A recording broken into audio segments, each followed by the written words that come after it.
But there you go. Now it's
is there a group of historians from that, or should that be 95? This should be 2015, 16.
Okay, good morning, everybody. I'm Maria Marin, the Dean of the College of Journalism and Mass Communications here at UNL, and I'm delighted to welcome you all this morning to the second symposium in our series on media and politics. Our first concentrated solely on President Trump and fake news. This one is looking at President Trump and journalism in its very generic form, and that can, of course, include fake news. So we're delighted this morning to have you with us to hear from our distinguished speakers, one of whom is right behind me, Dr. Lloyd Ambrosius, and I'll tell you more about him in a few minutes. And I want to give a particular shout out to one of Nebraska's own, namely Lyle Denniston, who's here in the second row with his wife Pam. Lyle retired earlier this year after covering the United States Supreme Court since 1958. Another way of putting it is that he covered 31 of the 113 justices on the Supreme Court, an incredible tenure that made him the Dean of Supreme Court Reporters. He is a fabulous storyteller, and he tells an amazing story, for example, about his very first reporting assignment. Having said that, I would say we are at a critical juncture in this nation's history. It has been just a year since the momentous election that catapulted Donald Trump to the White House.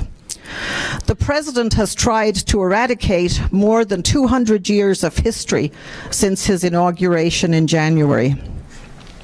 No longer is the press the vox populi, the voice of the people, or the fourth estate, according to the president. Rather, it is the enemy of the people. Thomas Jefferson, in his letter from Paris to Edward Carrington, whom he had sent as a delegate to the Continental Congress from 1786 to 88, wrote these famous words: "Were it left to me to decide whether we should have a government without newspapers or newspapers without a government, I should not hesitate a moment to prefer the latter." That was the end of his letter. He had written other things about the vitality of a literate public and about the freedom of the press in other ways. But of course, the world has changed in more than 2 centuries. We no longer have just newspapers. We have digital and mobile communications. And we no longer have just news, but fake news. How do people distinguish from what is real and fake? What is propaganda from what is journalism? What is fascist, indeed, from what is democratic? We at Nebraska believe that information and fact-based reporting or storytelling are the key. But we are at a time when millions of people use the media to affirm their fact-free opinions. When this country is divided between those who watch CNN and those who watch Fox News, between those in Johnstown, Pennsylvania, who voted for President Trump and who still believe in him, even though he has failed to create the jobs that he promised in their coal-based community, and those who don't. And the world is changing. President Xi is now acknowledged to be the most important leader in China in the decade since Mao. Crown Prince Mohammed bin Sultan wishes to change Saudi culture and even go to a moderate Islam versus Wahhabism. Britain is leaving the European Union. Angela Merkel, Europe's strongest leader, has just been elected to a 3rd term with a 30% margin. And Austria has just elected 31-year-old nationalist leader Sebastian Kurz to be its next chancellor. So where does all this ferment leave the United States, still a world superpower? According to Ian Bremmer, a notable thinker, writer for Time and founder of the Eurasia Institute, it leaves the United States without the moral authority to lead. The old order is changing and another is emerging or already has emerged. In the United States and in the global social, political, economic, legal and moral world order. However, if the elections of earlier this week have shown us anything, they have indicated that at least some Americans, notably in Virginia and New Jersey, want change. At least some people acknowledge that Make America Great Again does not mean a reversion to the 1950s. It does not mean that people want a politics of hatred and divisiveness. And that gets us back to news, to journalism. Journalism is more important than ever. It informs, it explains, it delves for the truth, and it interprets the complexities of the world to us. At Nebraska, we are doing everything possible to prepare many of you in the audience, our students, to engage in that exciting mission through classes in the liberal arts, the humanities, in news writing and reporting, media ethics and law, and data journalism. You will be amongst the graduates who can go out there and delve into and analyze the Panama Papers and even the Paradise Papers. We need journalists more than ever, and we need you more than ever to value fact-based reporting, the bulwark against dictatorship, and to tout the value of a journalism education. So thank you all for being here this morning to engage in civic discourse about these important times in the world of the news media. Before I conclude, I would like to say a special thank you to Nicole Blackstock for putting all of the logistics in place for this conference, to Hayley Hamill for her fine-tooth comb oversight of the details, and to the wonderful staff and faculty with whom I have the pleasure of working daily for all the effort that has gone into this conference. And now I will go over to our esteemed speakers. I have the great pleasure of introducing to you Emeritus Professor of History and Samuel Clarke Woe Distinguished Professor of International Relations at UNL, Dr. Lloyd Ambrosius. Lloyd has been Professor of International Relations at UNL, which honoured him with the Louise Pound George Howard Distinguished Career Award in 2015. A graduate of the University of Illinois Urbana-Champaign, he has made his career here. He is the author of 4 books, Woodrow Wilson and the American Diplomatic Tradition, Wilsonian Statecraft, Wilsonianism, and Woodrow Wilson and American Internationalism. He served as the president of the Society for Historians of the Gilded Age and Progressive Era from 2015 to 16, and was vice president from 2013 to 14. He has had a number of Fulbright fellowships. One of them, I'm proud to say, was at my alma mater, University College Dublin. So I will turn you over to Lloyd. Thank you. Thank you.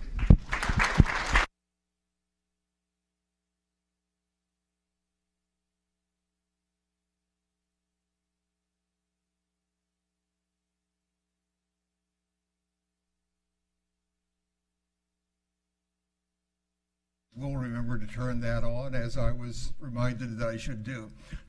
It's a privilege to be here and to share with you. What I want to do is fairly quickly to cover a number of issues. You know, there is so much that could be dealt with in terms of the relationship between the press and the presidency throughout the entire 2 centuries plus of American history. So obviously I can't deal with everything, but I'm going to try to lift up some of the features and give you some of the examples of the relationship between the history of the American presidency and journalism, or the role of the news media more generally in terms of American politics and how that has changed, you know, over the decades, over the centuries, and how we have come to where we are. The good news for those of you who are students is that there has always been a very close relationship between the American presidency and journalism.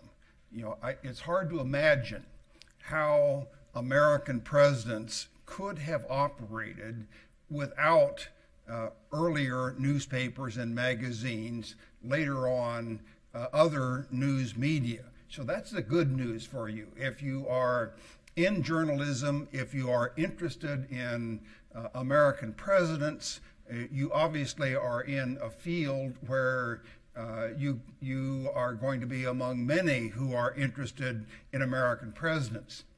Now the bad news for you. If you ever hope to become a president, you are in the wrong field.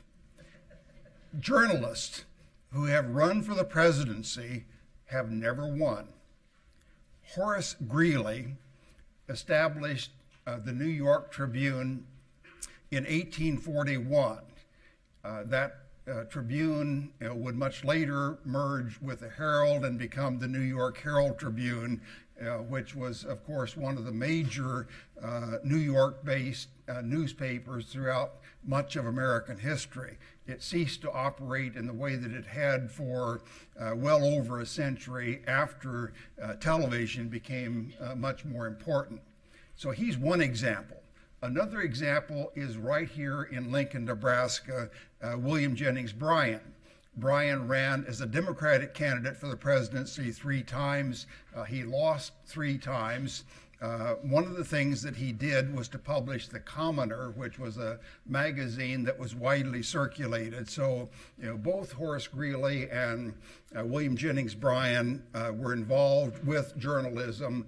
Neither one of them became an American president. So, if you want to become president, then I would advise you, and I probably shouldn't say this in the presence of the dean, but I would advise you to choose another college and another major. But I'm assuming that most of you who are in journalism are not aspiring to become president. Let me develop a thesis, and I'll touch on this as I go along, but then I'll come back to it toward the end of my lecture this morning. It is terribly important to have a free press within American democracy. There is really no way that the American Republic could have operated or in the future will be able to operate without a free press. So the press has been and continues to be absolutely essential as a way of connecting presidents with the people, with the voters who elect the president, with the voters who continue to support the president in order to make it possible for the presidency to operate. Donald Trump, of course, offers a very negative view of the press. He would be delighted if there were no press, or at least only press that was the kind that he wanted, but that has not been the history of the press.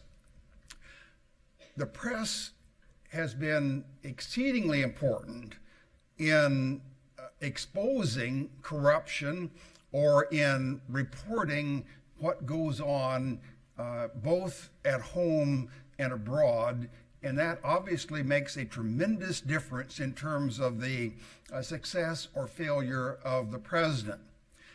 And so if you think of something like Watergate, the exposure by the Washington Post of what Richard Nixon and people in the Nixon White House were doing, you have one example of the crucial importance of the press in terms of the fate of an American presidency. I would argue, however, that the press has limited power. Note what I'm saying here. The press is absolutely essential. The presidency in a democratic republic could not operate without the press, and so the role of the press is absolutely crucial. But the press is limited in its power. Ultimately, the people, based on their interests, based on their values, will make the decision as to how they respond to what a president does. So what the press can do is to provide information. hopefully accurate information, which will then enable the voters to make the choices that they want to make. In other words, journalists, even if all of them in Washington were in agreement, and that never has been the case, if they were all in agreement and they all started posting the same kinds of stories, if that went counter to what the people themselves believed or wanted, those stories would not have the same kind of impact that they do when the press provides information that touches the voters themselves in ways that are important to the people. And so the press is terribly important, but at the same time limited. Let me go through 5 different eras, noting the relationship between the press and the presidency, between the news media more generally and American presidential history. The first era was in the late 18th century, at the time of the Constitutional Convention in 1787 in Philadelphia, where the new Constitution was written. After that new Constitution was written, creating a new system of government, it had to be ratified by the states. That was not an easy process. In the process of the debates that were taking place throughout various states, New York State was one where it was not altogether clear whether that state would vote to favor the new Constitution. And so 3 of the founders of the country, Alexander Hamilton, James Madison, and John Jay, started writing newspaper articles that were published in New York newspapers as a part of that debate. Those articles appeared over the winter of 1787, 1788. Later, they would be published as a book, the Federalist Papers. The Federalist Papers, written by the 3 of them, they were not professional journalists, obviously, but they were excellent political theorists and writers. That became a tremendously important source, and that was important in terms of the creation of the American presidency. So that was the first era. Once the Constitution had been ratified, then the process began of electing a new president, obviously beginning with George Washington, who was inaugurated in April of 1789. From the very beginning, newspapers began to play a critical role. The founders who drafted the Constitution did not like political parties. Political parties were simply factions from their point of view. What they wanted was for the American people to come together in a republic, in a community of people. They did not want that community to be factionalized. They did not want political parties to develop. But contrary to that expectation and hope that was common among the founders, political parties very quickly began to develop. They began to develop during the 1790s, during George Washington's administration. And the origin of political parties was closely related to the press. Different newspapers began to support the 2 different parties. The Federalist Party was organized particularly with the leadership of Alexander Hamilton, and it supported President Washington. The Republicans, rallying around Thomas Jefferson, also began to organize. Both political parties supported newspapers in Philadelphia, which is where the capital was before the District of Columbia was developed into the national capital. So political parties had their own newspapers. Now, obviously, newspapers needed money to be able to operate. Prior to the government printing office, the federal government gave contracts to newspapers to publish government documents. And so if you controlled the presidency, then you could give the contract to the newspaper of your choice. That newspaper would then have much more money to be able to publish and disseminate the news in order to inform the American people through your party. Whatever was published in Philadelphia would then simply be picked up by newspapers throughout the country that were aligned with your administration or with your political party. So newspapers quickly became an absolutely crucial form of disseminating information from presidents to the people, and doing that in connection with the organization of political parties. That use of information coming from the news media was even more important as American politics became increasingly democratic. The first voters, and this depended on state law, the first voters for the presidency were almost exclusively white men with property who paid taxes. Even if you were white, even if you were male, if you didn't have enough resources to be able to own property or pay property taxes, then you weren't able to vote. That would gradually begin to change, so that by the time you get to the 1820s, you have a much more democratic style of politics. That democratic style of politics brought Andrew Jackson into the presidency. Jackson was the first American president from west of the Appalachian Mountains. He came from Tennessee.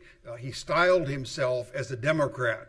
He styled himself as someone coming from the frontier, and that, of course, was the frontier during that period. And so the Democrats were newly organized around Andrew Jackson. They began to disseminate their information to appeal to the voters in order to have a broader level of support, so that ultimately they became the dominant party. An opposition party, the Whigs, began to organize against Andrew Jackson. They began to publish. Their first success in terms of presidential election came in 1840. They began to emulate the Democrats and to use the same kind of style. In 1840, the Democrats, who were supporting William Henry Harrison, lifted up two symbols as a way of suggesting that they were now the party of the common man. One symbol was the log cabin. They likened William Henry Harrison to a frontiersman who had been born in a log cabin. Never mind that he hadn't. For that matter, neither did Abraham Lincoln, who had the same kind of imagery later on. So the log cabin was one symbol. Hard cider, in other words, whiskey that you can make at home for the most part, was the other symbol. That was the drink of the people out on the frontier. One Philadelphia distiller contributed a word, unlike Donald Trump, who thinks he created the word fake. One distiller from Philadelphia created a new word that I would guess is in the vocabulary of everybody who is here. What this Philadelphia distiller did was to get bottles that were shaped like a log cabin in order to symbolize that, and they were filled with whiskey. So he had both symbols in the same product that he was selling. The distiller's name, and here you'll recognize the contribution to your vocabulary, the distiller's name was E.G. Booze.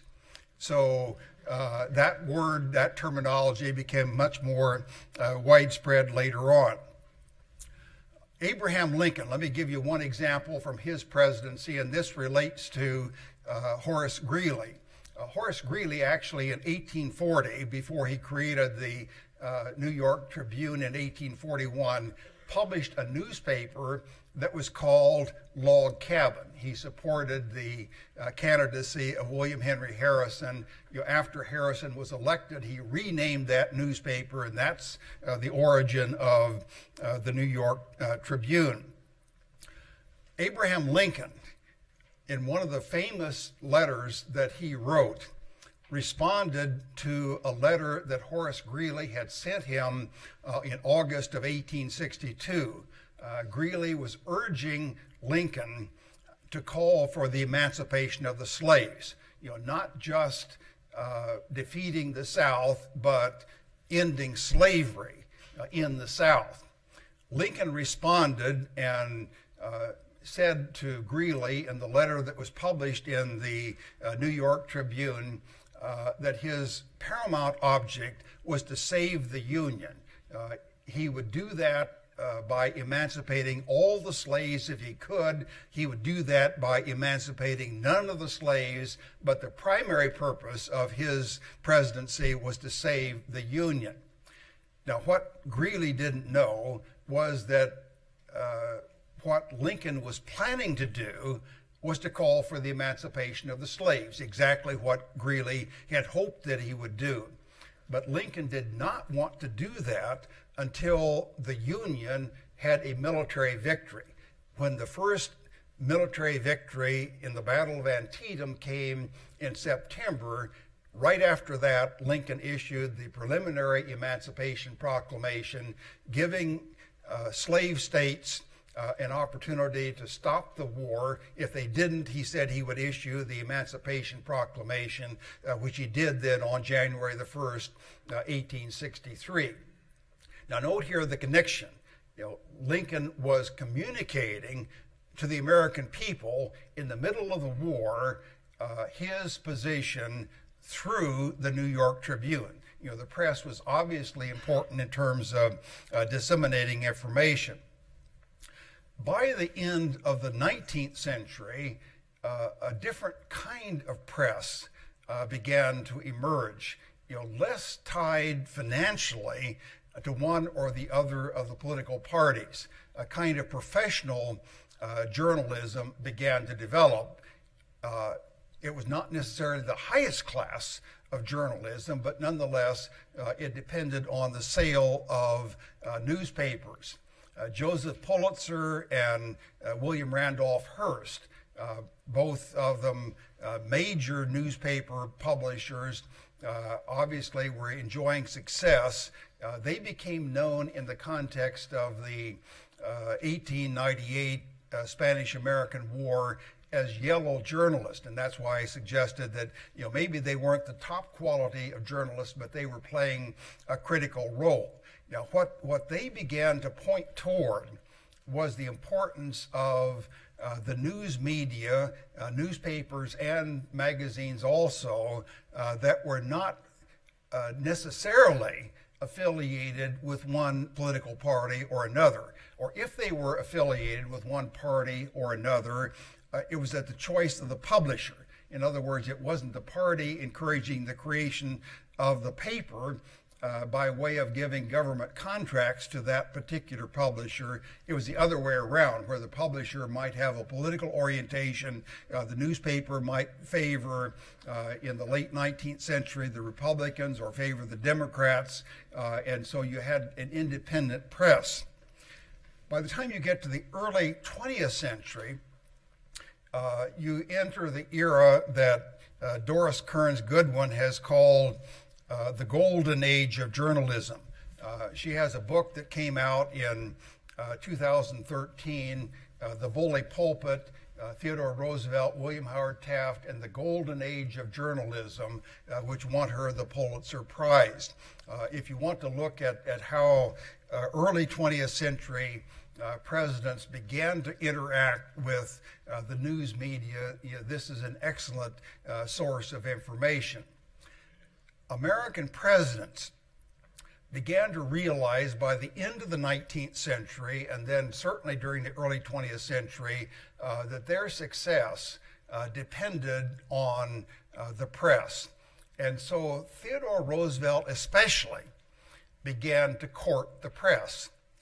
when he took his regiment, the Rough Riders, down to Cuba during the Spanish-American War, he made absolutely certain to take some journalists with him, so that whatever he did was reported in New York State, particularly through New York City newspapers. That, of course, turned him into a military hero during the war.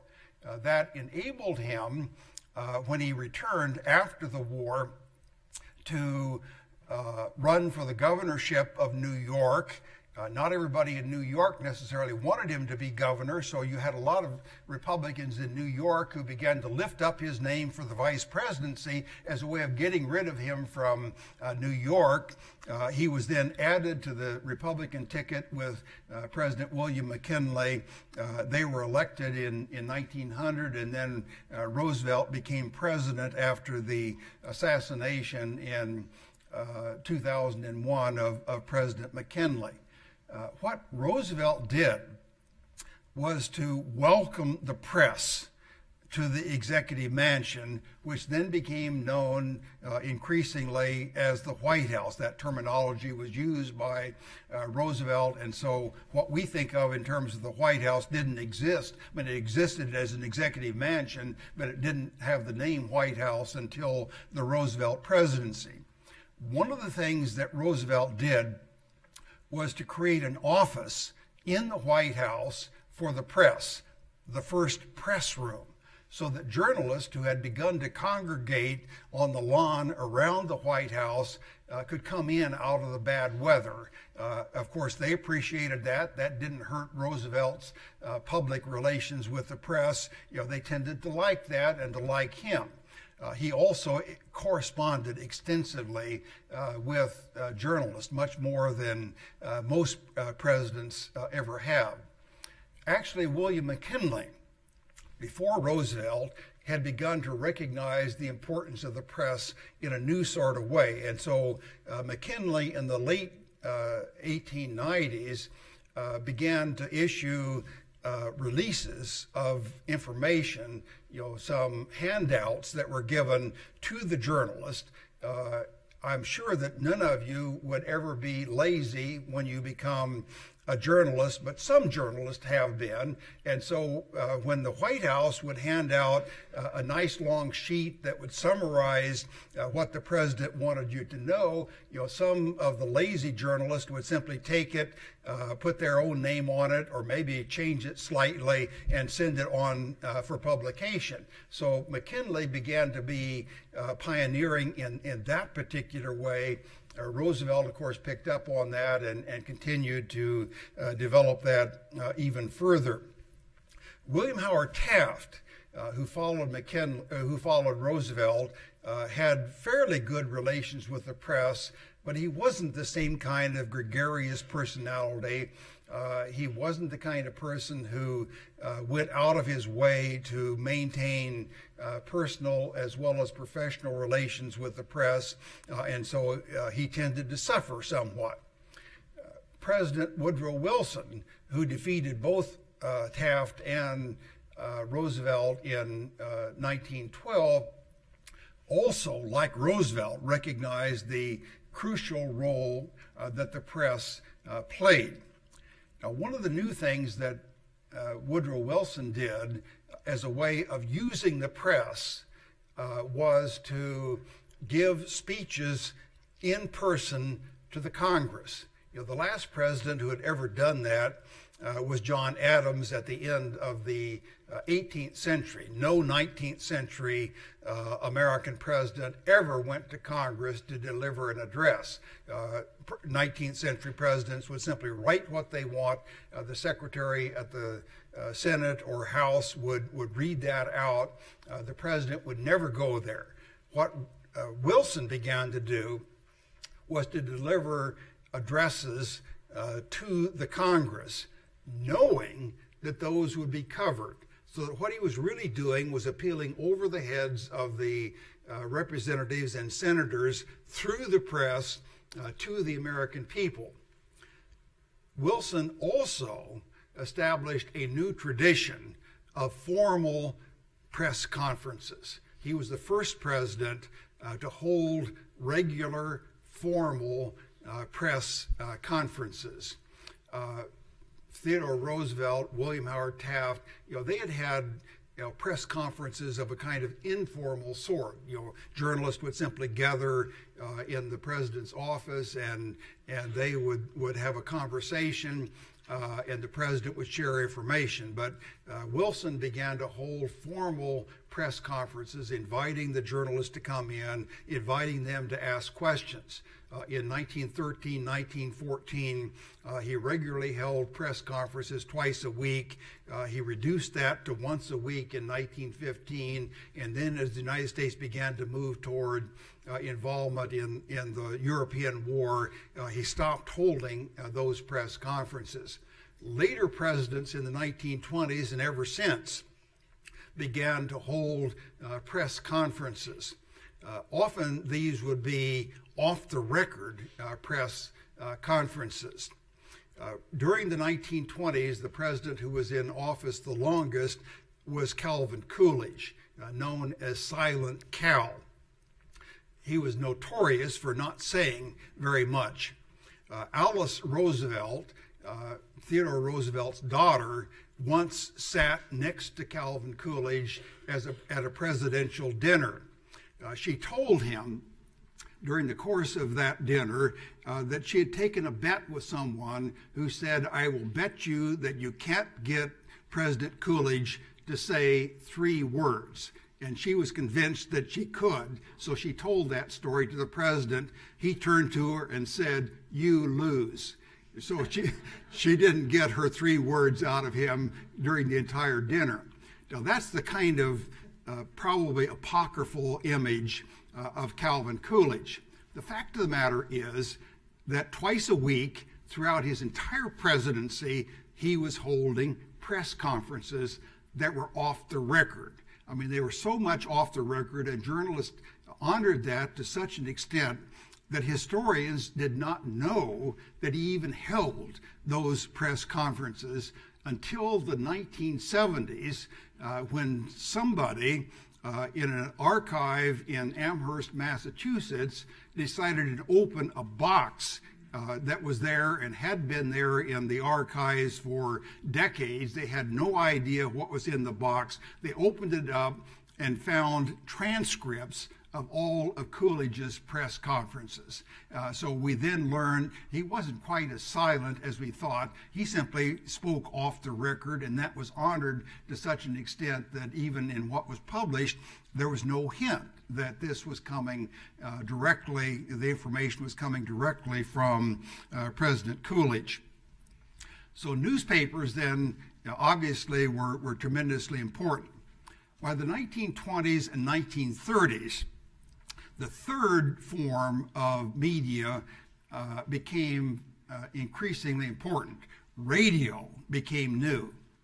During the 1920s, Herbert Hoover really became the first cabinet member and later president who used radio extensively.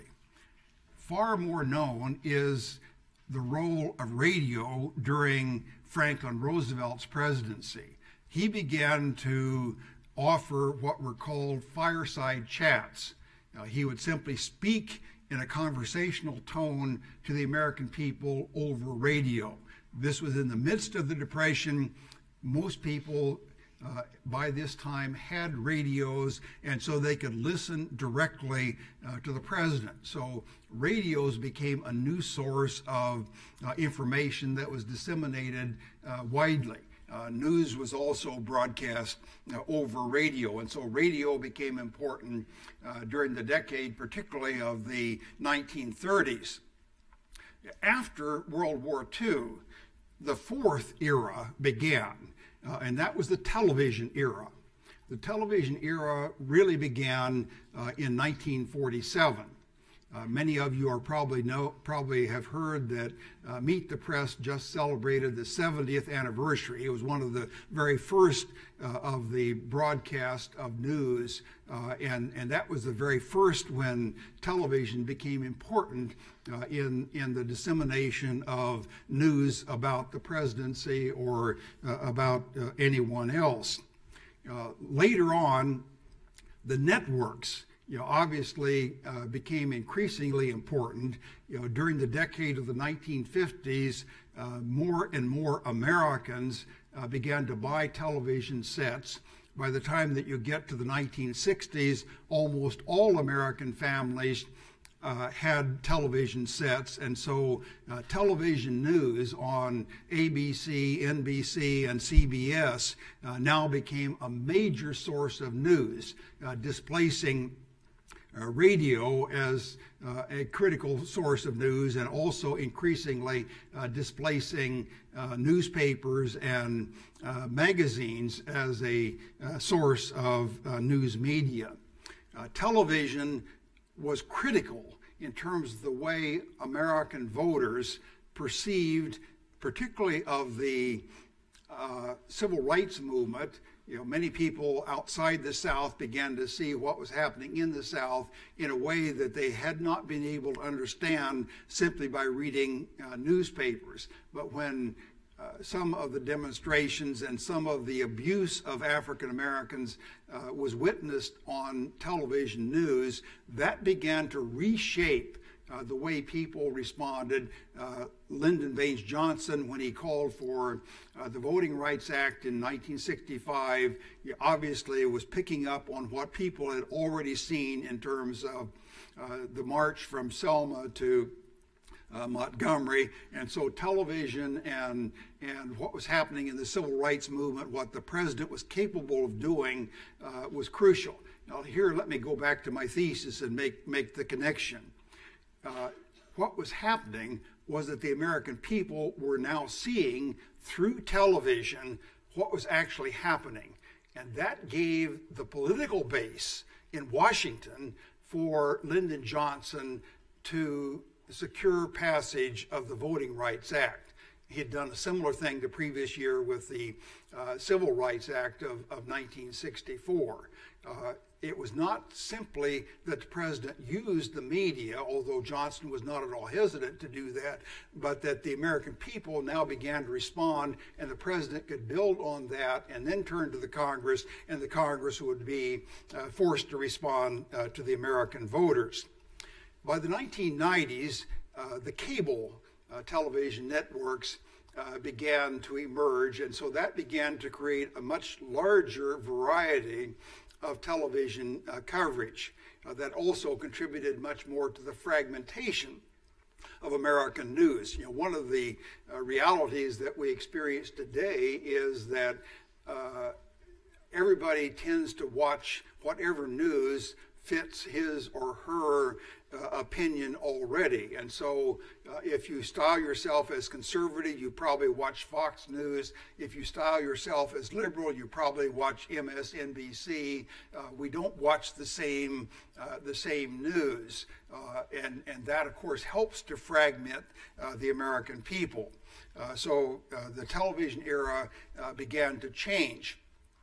By the 21st century, by the time of Barack Obama's presidency, a new kind of landscape began to emerge, and this involves really the fifth era. The first era was the ratification of the Constitution. The second era, the long period of the importance of newspapers and magazines. The third era was the role of radio. The fourth era was the television era. Now we're in an era where the social media has become increasingly important.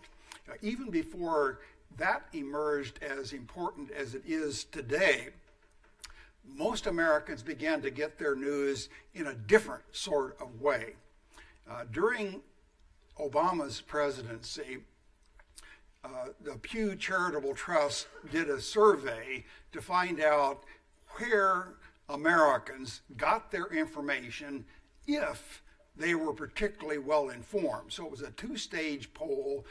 They first asked a whole bunch of questions about current news to see who was best informed, and then in that group of people, they then looked to see where did they get their news.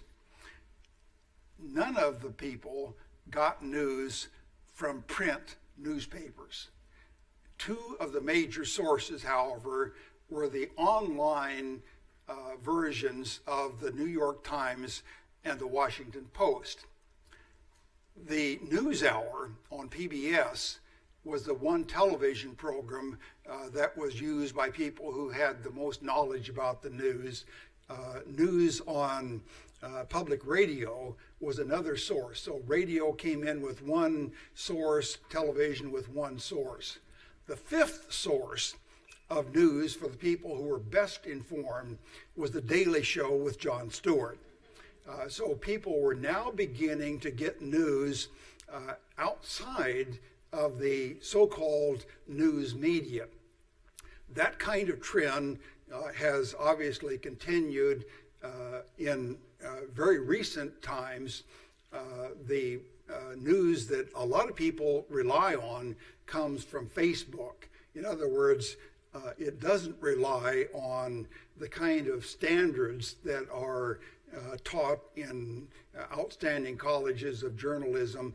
It simply depends on whatever people happen to post.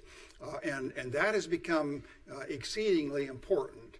Now that, of course, creates the context in which you can have a Donald Trump. Someone like Donald Trump, who sends out his tweets, obviously is trying to circumvent the so-called press, which from his point of view publishes fake news. He denounces the press as a way of trying to show that you cannot rely on any of those news media that might have the kind of standards that would do fact-checking and things of that sort. And so we're now in an altogether new era, where we have a very different kind of American president. Let me simply close by giving my personal opinion and sharing something historically from Henry Adams. Henry Adams was the grandson and great-grandson of two of the early American presidents. He wrote his autobiography, which was called The Education of Henry Adams. In there, he compared George Washington and Ulysses S. Grant. And he said that all you had to do to refute the Darwinian theory of evolution was to look at the history of the American presidency from George Washington to Ulysses Grant. I'll simply pick up on that and suggest that if you want even more refutation of the theory of evolution, look at the history from George Washington to Grant to President Trump. Thank you very much.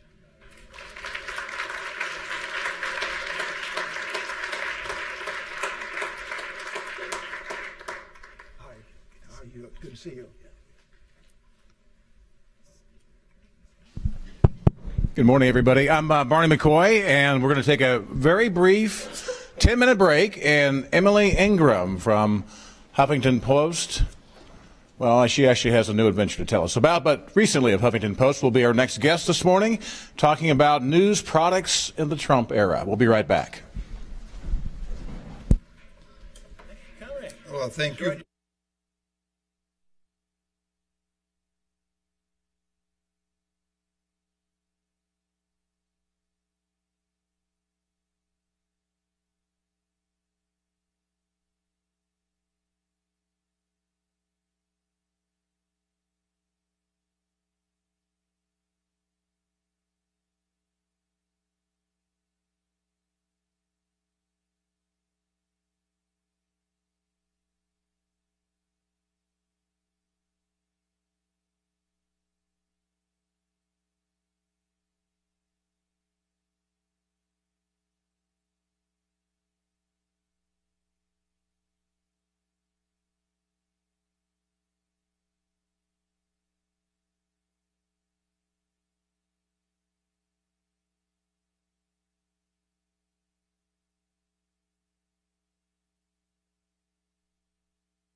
All right, ladies and gentlemen, this is your about 2 minutes before we begin with Emily Ingram. So go ahead and grab a seat, and we will begin in about 2.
So you are hot now, so don't say anything incriminating.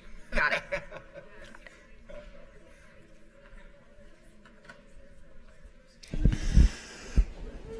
All right, good. Welcome back, ladies and gentlemen. And our next guest this morning is a 2010 journalism graduate from our college, Emily Ingram from Franklin, Nebraska. So, Emily, welcome back. Emily's going to talk about building news products in the Trump era.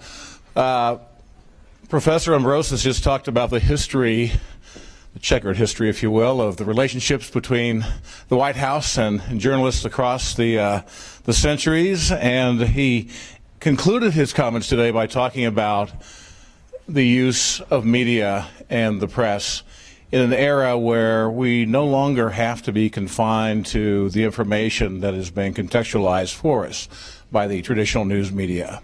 But we can also seek alternative sources. And one of those sources, obviously, is social media that all of us use to some extent. So, Emily, good to have you here this morning.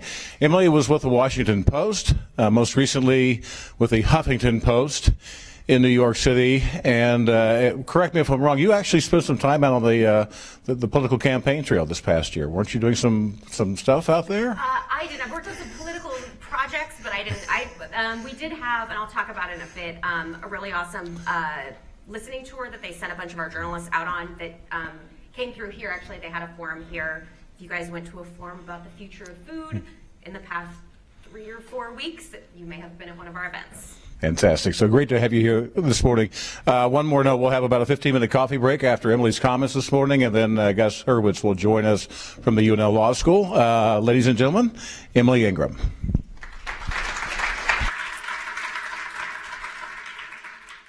Thank you. Awesome. It's great to be here. As he said, yes, I'm a former student here. I sat right about there in 101 more than a decade ago. I started my career thinking I was going to be a copy editor, that I was going to be a traditional journalist in the newsroom. And a couple years into my career, I stumbled into this path of product management, which I didn't realize existed at the time. And so what we're going to go over today is sort of just lessons learned that I've encountered sort of on the product side that I think have applications, whether you go into a career in product and maybe on the tech side, or if you're a traditional journalist. There's applications on either front. So a bit about me. So I started at the Washington Post. I was an intern. Then my first full-time gig there was the ultra glamorous job of overnight editor, 11 p.m., 7 a.m. Awesome shift. But what that allowed me to do was do lots of things, because I was sometimes literally the only person in the newsroom. And it also meant that one night I came in and the A1 editor was on the phone killing the entire front page. And I was like, what is happening? And it turned out it was Bin Laden night. And that was a very interesting news night to work, especially because I came in at about 10:45, and I think it was an 11 o'clock announcement that Obama had. So my entire shift was just that. So I spent about 2 years in the newsroom there, and then I got pulled onto this weird project about 2 years in to relaunch a mobile site, and they needed somebody who understood news use cases and could talk to developers so that they could build this mobile site. I raised my hand, participated in that, and that was my first job in product. I later went on to run iOS apps for the Post for about 3 years. Then about a year and a half ago, I left Washington Post to go to HuffPost. And while I was there, I worked on various projects where sort of news and tech intersected. That's sort of been a common theme of what I worked on. And then as of Monday, I had a new job. So I now am at Chartbeat. If you don't know of Chartbeat, it's an analytics tool that newsrooms use to understand reader engagement better. So all of this is a preface to say, that's my background. And where I come into dealing with the press and the presidency, I'm not a political reporter. I couldn't tell you, an awesome history of politics and journalism. But what I do is create the experiences that readers experience their news in. So if you're opening an app, that's something that I've worked on. If you're on a web page on a site and you're encountering how it's designed or what related links we're promoting, that's something that I would play a part in.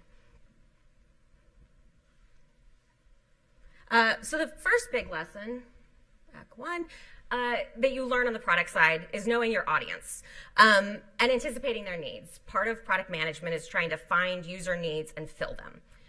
That's true, though, on the journalism side, too. So this is the trip that I mentioned earlier, the HuffPost did.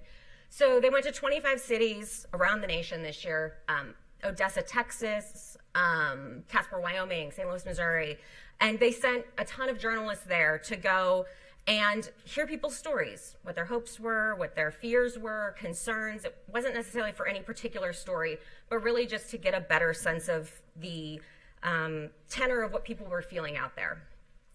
In the product context, you might have like focus groups or user interviews. If you're on the ad PR side, that may seem very familiar. But we did something different and kind of an adaptation of that on the journalism side. They interviewed hundreds of people, and then a project I worked on in particular is this little moving river of cards here called I Am an American. And what we wanted to do there was ask people to tell their version of how they define themselves as an American, right? You read a lot of stories, and I would be a white, college-educated, urban woman. But like, I don't think of myself that way. I think of myself as a sister and a friend and a product manager and a theater goer.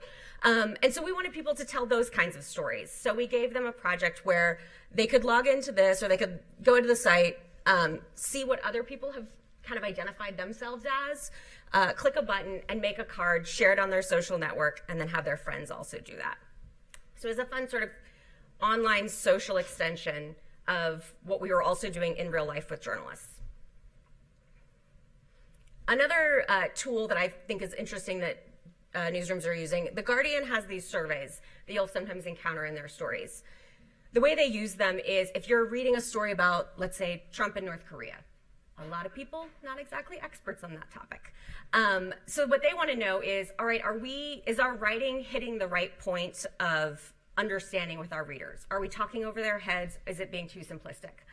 So at the end of one of their articles, you might encounter something like this first slide where it says, need something explained, and then they include some like common questions you might have. Readers can vote on those. That data then goes into their newsroom analytics system. They're then looking there and saying, all right, what are these questions, or runaway, oh my gosh, this is the one that people are really confused by. What they then do is take that question and they'll answer it, and that goes back in their articles. So it's this feedback loop that they're doing where they're trying to understand if their reporting is hitting where their readers need to hit. So there's this interesting quote I found in Digiday from one of their editors about the data teaches us something that we shouldn't make assumptions about readers' levels of knowledge. They're now treating a story they might know inside and out much more objectively. So you may be the expert on North Korea, your readers aren't. So big takeaway here, listen to your readers and take actions based on what they tell you. All right, other lesson. This was a big theme when I was at Wash Post. Digital browsing is tough, and you don't want to stress people out. If you think about what happens when you go to a common website homepage, right? You are hit with so many links, and some of them are totally awesome, and you may exactly find what you want. But sometimes that can be almost decision paralysis, right? There's so many options. So this app that I worked on was an attempt to solve that. So if you download the Washington Post app and it has a blue icon, it's this one. It's a drastically different UX. So there is no homepage of this. There is none. If you're on a tablet and you land, you have 2 columns of stories. If you want to see some more, you just swipe over. You basically just have a bunch of columns of stories. The thinking here was that in traditional news, right, if we want to get people to read stories, a certain amount of information you absorb when you're reading a traditional newspaper is your eyes are sort of glazing over the page, right? You're not reading every story, but you may be picking up photos or headlines. You're getting that context. In a digital sense, that's really tough to achieve. So this was an attempt at, can we solve for that? So as you're scrolling through and you see these custom image toppers for every story, even if you don't read the story, you may see this and be able to be a little bit more informed than if it were a traditional headline. We're trying to kind of pair visuals and headlines in a way that isn't traditionally done. This other example I thought was interesting in terms of digital browsing. Chartbeat, where I now work, did a study earlier this year with Upshot at the New York Times, where they looked at filter bubbles. And what they found was that it was supply, when they looked at supply demand, right? The amount of supply of stories on different topics from the right and the left were actually very similar. The consumption side was very different. So to a product person in a newspaper, right, or a news company, how do we invite readers to see coverage that they may not otherwise want to engage with, or they may not otherwise choose to go out and seek out? So I thought this was an interesting example from the Post. They just recently launched it, had no involvement, called Counterpoint. So if you're on one of their opinion columns, right, which is inherently going to be a biased take because it's an opinion column, at the end of it, they have a module that will give you the opposite side's point of view. If you're thinking in a traditional newspaper, right, you probably would see that on the same page. You don't have that same juxtaposition online. This is an attempt at this. It's also pretty cool because this is also powered by artificial intelligence. So they have a system that knows tagging systems, how their journalists tag stories. So they can say, this story is pro such and such, this is con such and such. And they know how to pair those different pieces. So takeaways from there, you really have to plot out how users are navigating through stories online. And you need to guide them through it. If you have a 7-part series, you need to think about, is everything getting published all at once? If not, how are you handling that? If it is, how are you getting readers from page to page to page? And play around with interesting ways to do that. One way, right, is just a link at the bottom, but you can push the boundaries and do something different. Another big takeaway of product, fitting into users' habits. What problem are you trying to solve? If part of what we want, right, is to have a more informed populace, part of the thing is we need to make sure that they want to consume news, that we're fitting into their habits that they're already having. So in that way, distribution really matters. What context is your audience in? A couple, I think, interesting examples here. This is what I listen to every morning on my subway ride. This is the NPR's Up First podcast. Does anyone listen to it? I see a hand. Awesome. It's fabulous, right? It's like 15 minutes. I can listen while I'm like in a super crowded subway car and I don't want to have to be reading on my phone, but I can get my morning news update. And it's up by, I think, 5 or 6 in the morning, so it's already downloaded my phone by the time I head off for work. They have thought about the context of where users are and what they need. It's a morning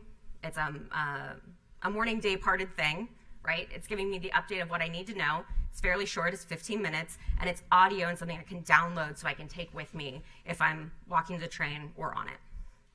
Another one is, this is a New York Times morning briefing. If you go into their app, you'll see this every morning. This is going to be one of their top stories.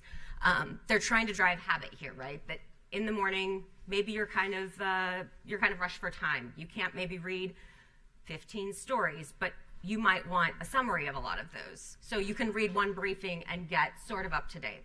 So they're trying to find those habits that users already are in and fit into them.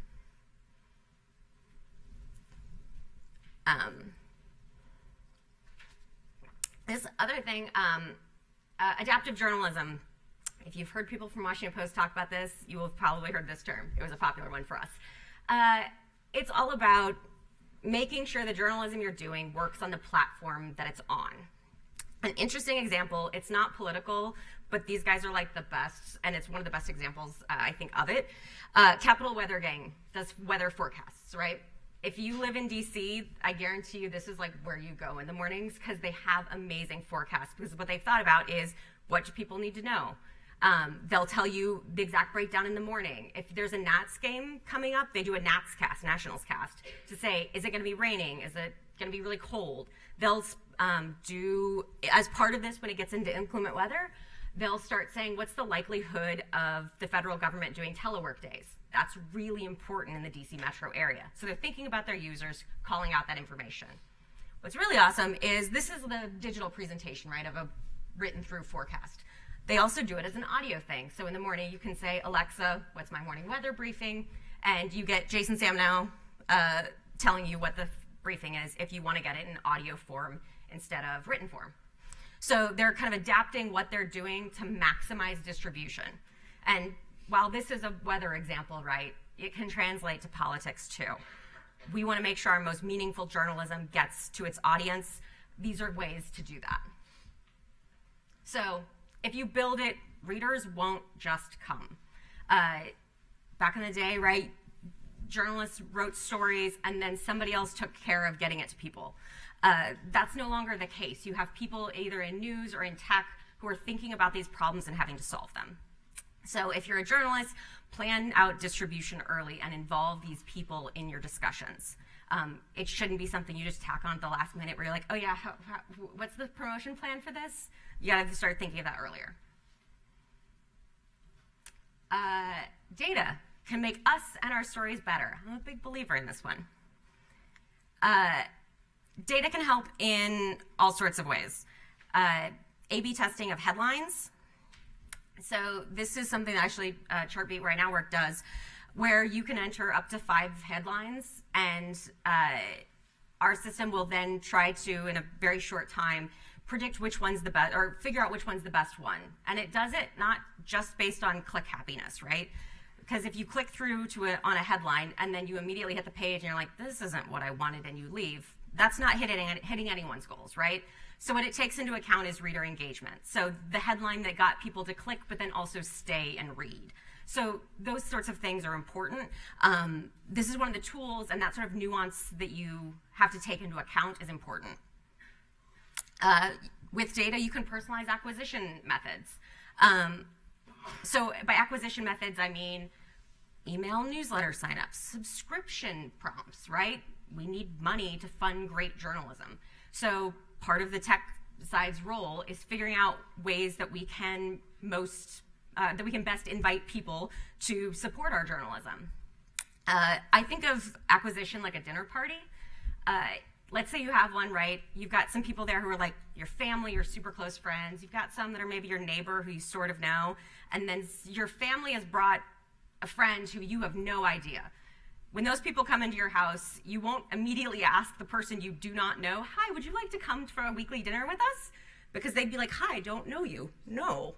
But if you know somebody better, that may be the proper ask for that person. But the person you don't know, all you really want is to strike up a conversation, figure out if you have some commonalities, get to know them better. That's what I mean by personalized acquisition. If I'm a user who came to a site for the first time ever, it's probably unlikely I'll want to subscribe at that point. But what I may be willing to do is read some more stories so I can get a better sense of the publication and develop that loyalty. Conversely, if it's a site that I'm really loyal to, but I don't subscribe, those are the people that you want to have your best subscription prompts to, because they're more likely to subscribe. And also more relevant stories. This is something I actually worked on at HuffPost. So we built something called personalized paragraphs, where if you're reading in a story, this one was about mental health in Iowa, I believe. And so in this story, it's a lot about Iowa. It's part of this, the Listen to America series that we had. So this was a story out of Iowa that we had partnered with our news partner there on. But we also felt like this is a national story, right? It's still relevant all over. But how can we bring that national angle so that everyone can get a bit of how this applies to them? And what we developed was this personalized paragraph. So this is basically a paragraph that takes into account a paragraph template and a CSV of data, right? So you have essentially like a Google Sheet form, and then you have a paragraph that says in, insert state name here, the total number of cases of Alzheimer's in 2015 was insert numbers. And the user can then go in and say, I'm actually in Montana, I'm actually in Florida, and that paragraph changes to be relevant to them. You can therefore make a single story that you write way more relevant to people in all 50 states, or this could be zip codes or whatever. It's extensible to all sorts of things. But with data, you can take a story you've already written and make it more relevant to people, so more people want to read it and they want to share it with more of their friends. And finally, sort of on the data front or on the tech front, robots. Really automated storytelling, but I think of them as robots. This is something pretty cool the Washington Post does. I had no involvement in this. I just cheered it on from the sidelines. They have something called Heliograph, which is their automated storytelling platform. And the point of it is to free up journalists' workload so they don't have to do the things that you can actually teach robots to write, and they can do the reporting that requires deeper analysis, that requires more nuanced takes, whatever it may be. So they've published 850 stories in 2017 with this technology. One of the applications, local football games. They're never going to be able to cover every local football game in the DC metro area. They don't have enough people for it, and even if they did, that probably wouldn't be where you'd want to spend all your reporters' time, right? So what they do is they've paired data scientists with editors to figure out how do you take raw data about a football game and turn it into a written story. So it's tech working with journalists to figure out how this works. If you just had tech working alone, this would read like a robot. It would read like a robot. You would be horrible. But when you involve the journalists, right, if you've written sports game stories, there's a certain format to them. So they can make this more conversational, make it sound more human by pairing the data folks with the journalists. Collaboration is a huge part of anything where you're using live data. When we say, the robots are writing that, yes, it's the, AI is used, but there's huge editorial involvement to make sure this actually works and comes off well. And actually, sports was what they tested it on. What it eventually helped do was write a ton of election stories on election night, right? You have a flood of live data coming in. How are you possibly going to write about every state race, every race you want to write about? You just don't have enough people to do it in a live setting. So they had this running on election night, and were able to cover announcements of races that they never normally would have actually been able to write about. What I think is interesting here, too, if you end up working in newsrooms, and I found this true not just here, a lot of times when you're doing things for political coverage, right, like it's really high stakes. And often there's not very often that's happening. You're talking elections, maybe. They don't happen terribly often. Sports is an interesting use case and frequently was our test bed for a lot of stuff because they have a lot of planned breaking news events, right? They're covering sports games. You know when those are coming. They have a winner and a loser. There's some correlations there that I think people may not expect, but your sports team or your sports desk often will be the first to try out some of these live things that you can hone and iterate on and make better so that when you launch them on your big political elections event, they're the best they can be. And people in tech can make amazing things, but you gotta collaborate. That's the big takeaway. My background, I came from journalism. I'm now on the tech side. I think there's an increasing number of people who do that. If you're somebody who's just sort of considers yourself a bit of a nerd, it's a really awesome career path. I would endorse it. As all of the professors who are here can attest, I have always been a bit of a nerd, but it can do good things for your career. And whether or not you end up going that side or you end up staying on the journalism side, learn to work with people who have different skill sets from you. You will produce better things and things that you wouldn't even realize are possible. I frequently will have conversations with developers where, like, I think of myself as a fairly technical person. And then I'll be like, it'd be great if we can do yada yada. And they'll be like, oh, that'll take me like a day. What? Oh yeah, no, it's totally doable. I'm like, great, let's do that then. But in my mind, that's, you know, that's so far off. So you really want to be able to collaborate so that you can create the best reader experience. You can have the maximum distribution so that you can, you know, I'm not going to be able to go write an amazing political story. It was great being at the Washington Post, right? You had Jenna Johnson and David Fahrenthold, like, you had these amazing reporters. My part of that was just making sure that their reporting got to people. And these are some of the lessons that I've taken away. But I think they're applicable for all sorts of roles. And that's all I have.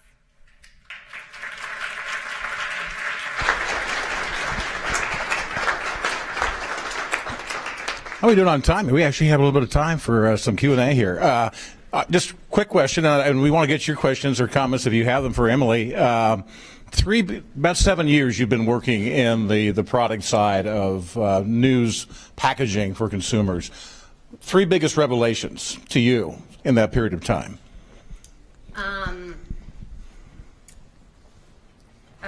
Let's see.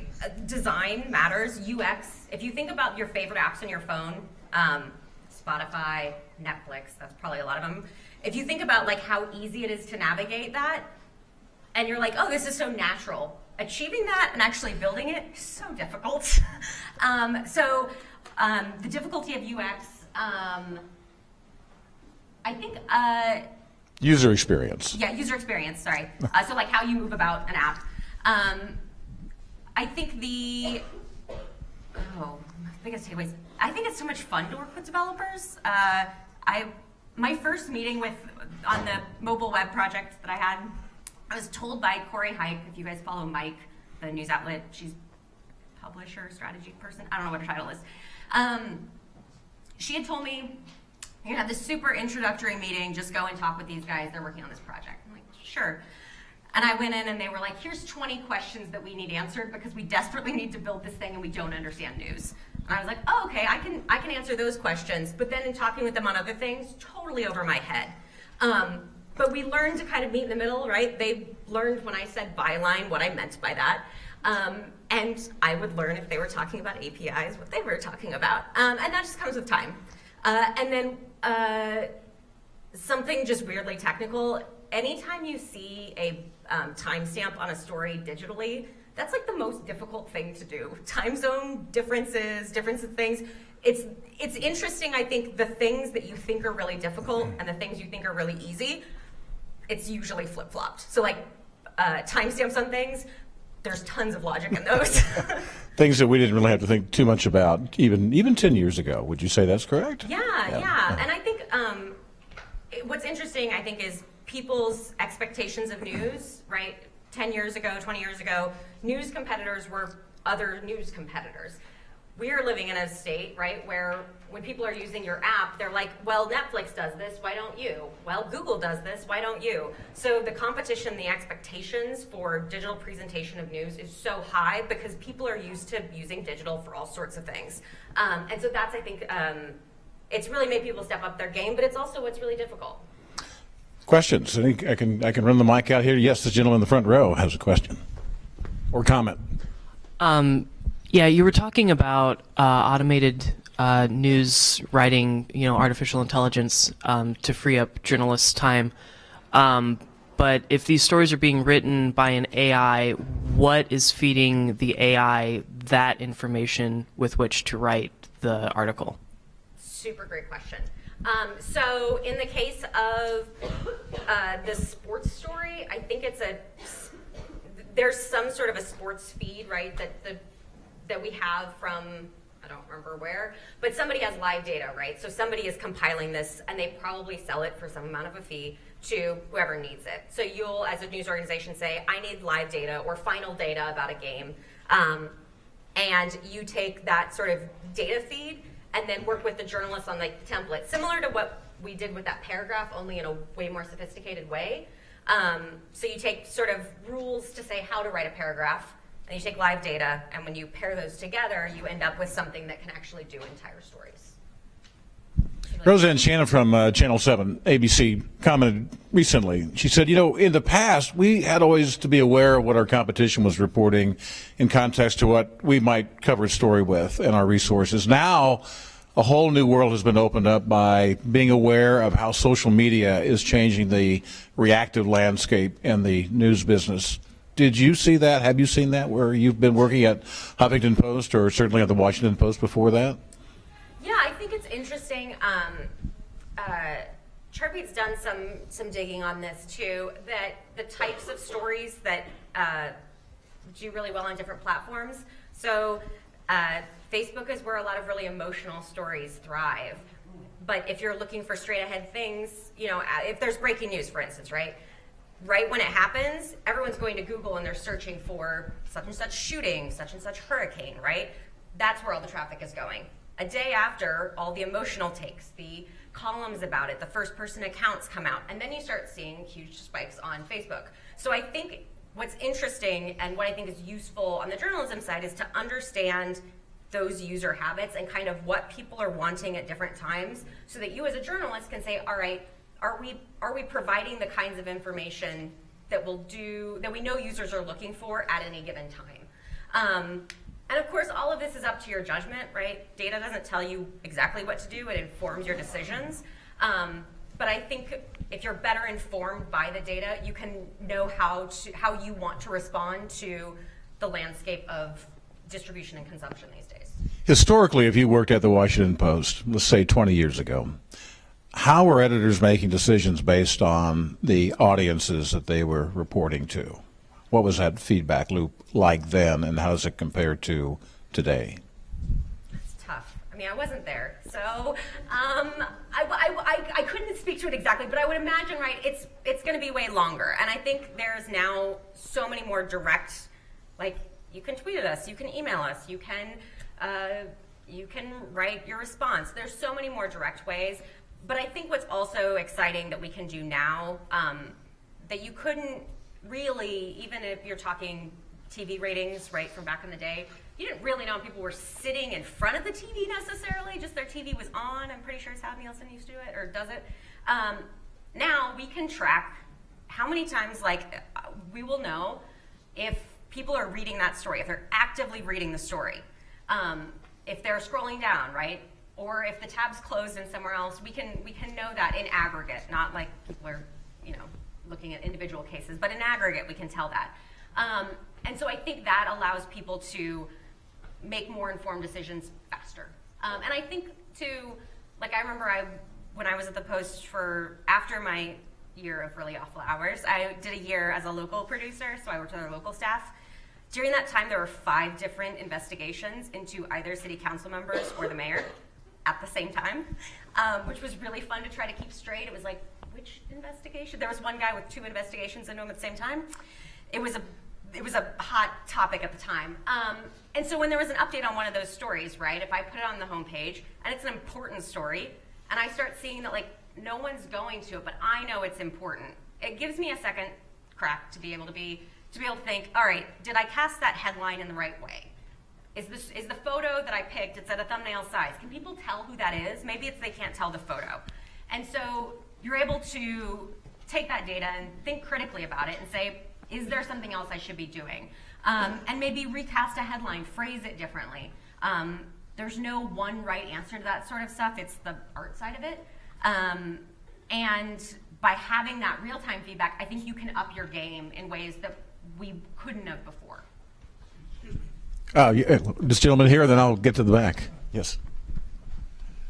When I make my comments, you will know how old I am. When I entered journalism in 1948, I did it out of a romantic attachment that involved the intimacy between the reporter and the reader. Your lecture sounds astonishingly Orwellian to me. One of the cardinal principles of traditional journalism is you serve the reader rather than manipulate the reader. Your entire enterprise appears to this traditional person to be an exaggerated attempt to discover what you believe to be transitory or even more deeply seated interests, and then manipulate those interests in order to increase your circulation. Now, in the old days, we increased circulation by writing stories upon which people could rely for the truth. And we relied upon the phenomenon that because you could not be there for an event, we went there on your behalf.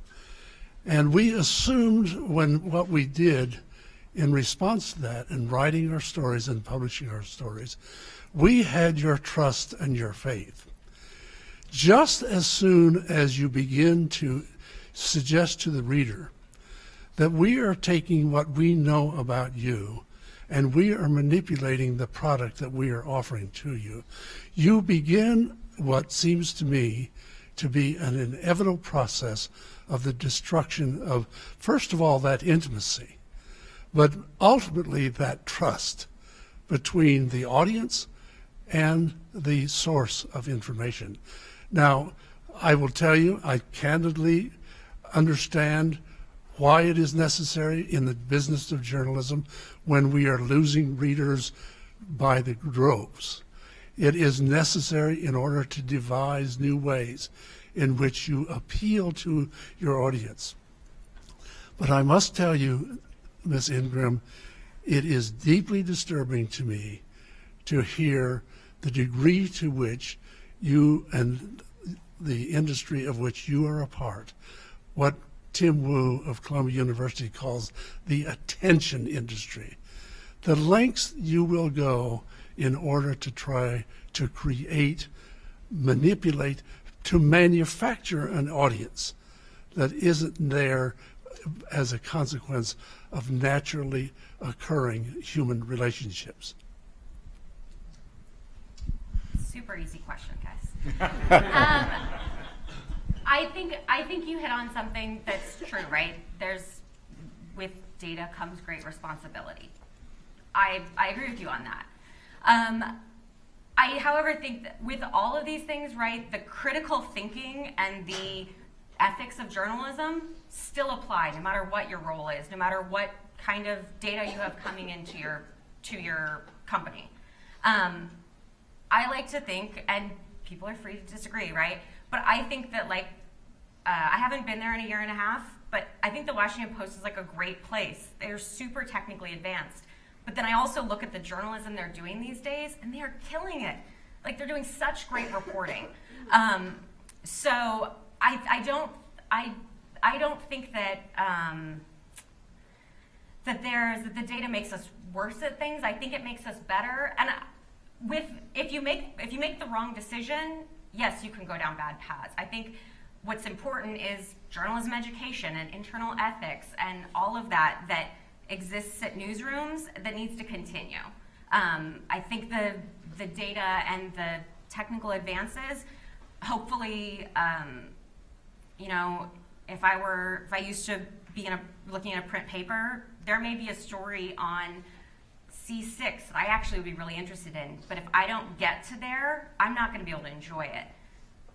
With current advances, right, you might be able to know something about the reader's reading habits and present that story to them in a way that they wouldn't normally have encountered it. So I think the concerns are very real. We should all be thinking critically about this. You should be informed about it. But I think the onus is on publishers to continue to have smart journalists making smart decisions and following, you know, crisp ethics guidelines, so that they.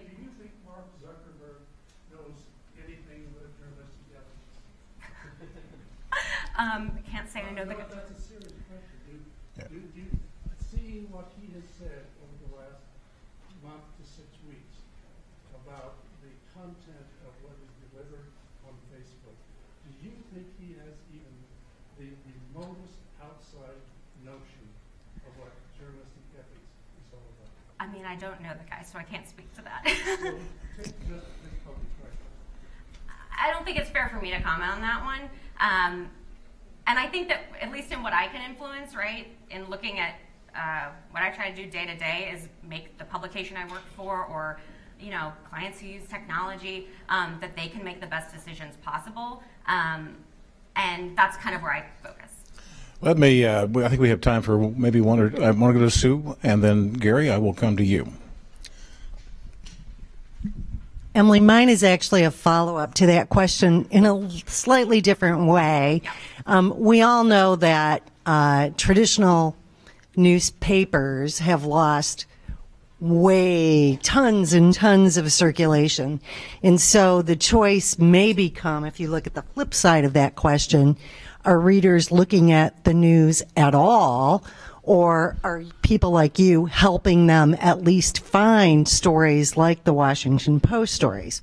So having said that, Chartbeat, your current employer, many newspapers use it to see who's clicking on what in real time.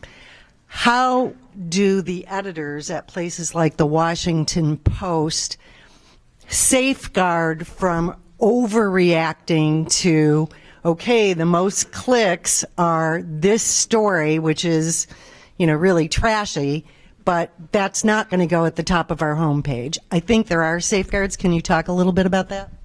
Yeah, I think if you talk to the editors who work on the homepage, who are great journalists, who have, one of them who runs the homepage there now, started at the during some war coverage, right? So she was covering that. They are very experienced. These aren't people who are coming in brand new, fresh, don't know anything, and are just responding based on whatever the numbers tell them. It's informing their decisions. So you've also got multiple editors working at a time. So, hey, this seems like, this story should be doing better. Yeah, maybe that photo isn't, there's a better photo, I think. Can we try a different photo? Those are the kind of conversations that are happening and that are enabled by data that I think are actually really good. But it goes back to that, you have to hire smart journalists, and you have to enable them to do their job their best way using their brains. And I think that, whether it's the Post or other places, I think that's how a lot of people are approaching this. And so that's what I'm encouraged by. All right, last comment or question from Professor Gary Kebbel. Thank you. Well, as a former homepage editor of the Washington Post, I can tell you that everything you just said is 100% correct and accurate, and that's exactly the way we performed, and that data is a tool. Yeah. And just as the telephone is a tool, you can use the telephone to invite people over for dinner, or you can use it to plot a bank robbery. Just because you can use the telephone to plot a bank robbery doesn't mean the telephone is bad. Just in the same way, you can misuse data. Yep. And in that sense, it's bad. But that's why we have journalists who have their ethics and their responsibility, and their colleagues all acting together as a social network to influence each other to make good decisions. Thank you very much. And Emily Ingram, thank you for coming in today, talking about news products in the Trump era. So we're going to take a 15-minute coffee break. When we come back, Gus Hurwitz, who's the co-director of the Space, Cyber, and Telecom Law Program at UNL's Law School, will be here to talk us about the public cost of private information costs. We'll be back in 15.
Ladies and gentlemen, we will begin our program with Gus Hurwitz in about 2 minutes, so just a 2-minute warning.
Yeah, please come on in and take a seat. We'll start the program here in another minute.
All right, I think we're ready to begin our morning session.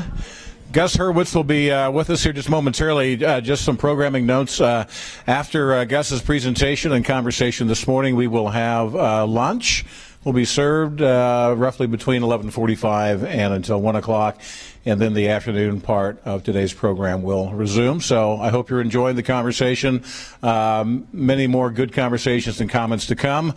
But our guest right now is Gus Hurwitz, who is the Assistant Professor and Co-Director of the Space, Cyber, and Telecom Law Program in the College of Law at the University of Nebraska-Lincoln. His comments today will be in an address called the Public Cost of Private Information Cost. You've got cost in there twice, so yes. I have a feeling that this will be a costly conversation. Gus, thank you for joining us this morning. Okay, the good news is it's free for everyone here. First, thanks to the college for having me. It is a great pleasure and privilege to be here speaking to you, especially since I know absolutely nothing about journalism. I want to start as well by acknowledging Lyle Denniston, who, as a lawyer, I have to acknowledge as one of the great lions of overlap between our professions, journalism and the law. Really one of the most, I think, respected voices in legal reporting that there ever has been. And really quite a contrast with me, a law professor knowing nothing about journalism, who isn't even going to talk about the law in this talk. I am a law professor, but I am methodologically rooted in economics and technology studies. So I do law, economics, and technology. And I want to talk about how I think a lot about what's going on in the information economy and in the press today, how technology has changed the economics of the industry, and how this is affecting the content that gets produced and consumed. In some ways, I'm going to try and do the impossible. That is, construct a bridge between Emily's comments and Lyle's question. We will see how successful I'm going to be at that. I want to start by talking a bit about bias and truth, and why I think the legal profession and the economics profession have some insights useful to offer the journalism profession. Law and economics are in many ways about the study of information, how people use information, how people gather information. The law, as many people know, is characterized by these formalistic proceedings where you've got fact finders, you have triers, you've got witnesses, you have people offering testimony, you've got congressional hearings, all with the goal, all with the purpose of finding out what the truth is, or what accurate information is that we can use to make policy, we can use to enact law. The fundamental premise of this process is that everyone is wrong, everyone is biased, everyone is lying, everyone has their own incentives, everyone is trying to get the outcome that's best for themselves, for their clients, for their constituents. So we have this formal process of having someone sit in a stand and have adversarial questioning to out the truth through this process. Economics, on the other hand, is less commonly understood about truth. Most people think economics, this is about supply and demand, it's about how to make money, it's about accounting and all that stuff. From my viewpoint, from the School of Economics that I come from, economics is simply the study of how individuals respond to incentives and how individuals make decisions. How do people make decisions? What do you need to make a decision? You need information. Information is the most valuable input that you have. And it isn't only the information that you have that goes into how you make decisions, but it's how you weigh and how you evaluate, how you use that information. So modern economics is largely the study of cognitive biases, behavioral psychology. I believe X, Y, or Z. I have these priors. I come to the situation with assumptions. I'm given some information. I'm giving some incentives. How do my prior beliefs color the decision that I'm going to make?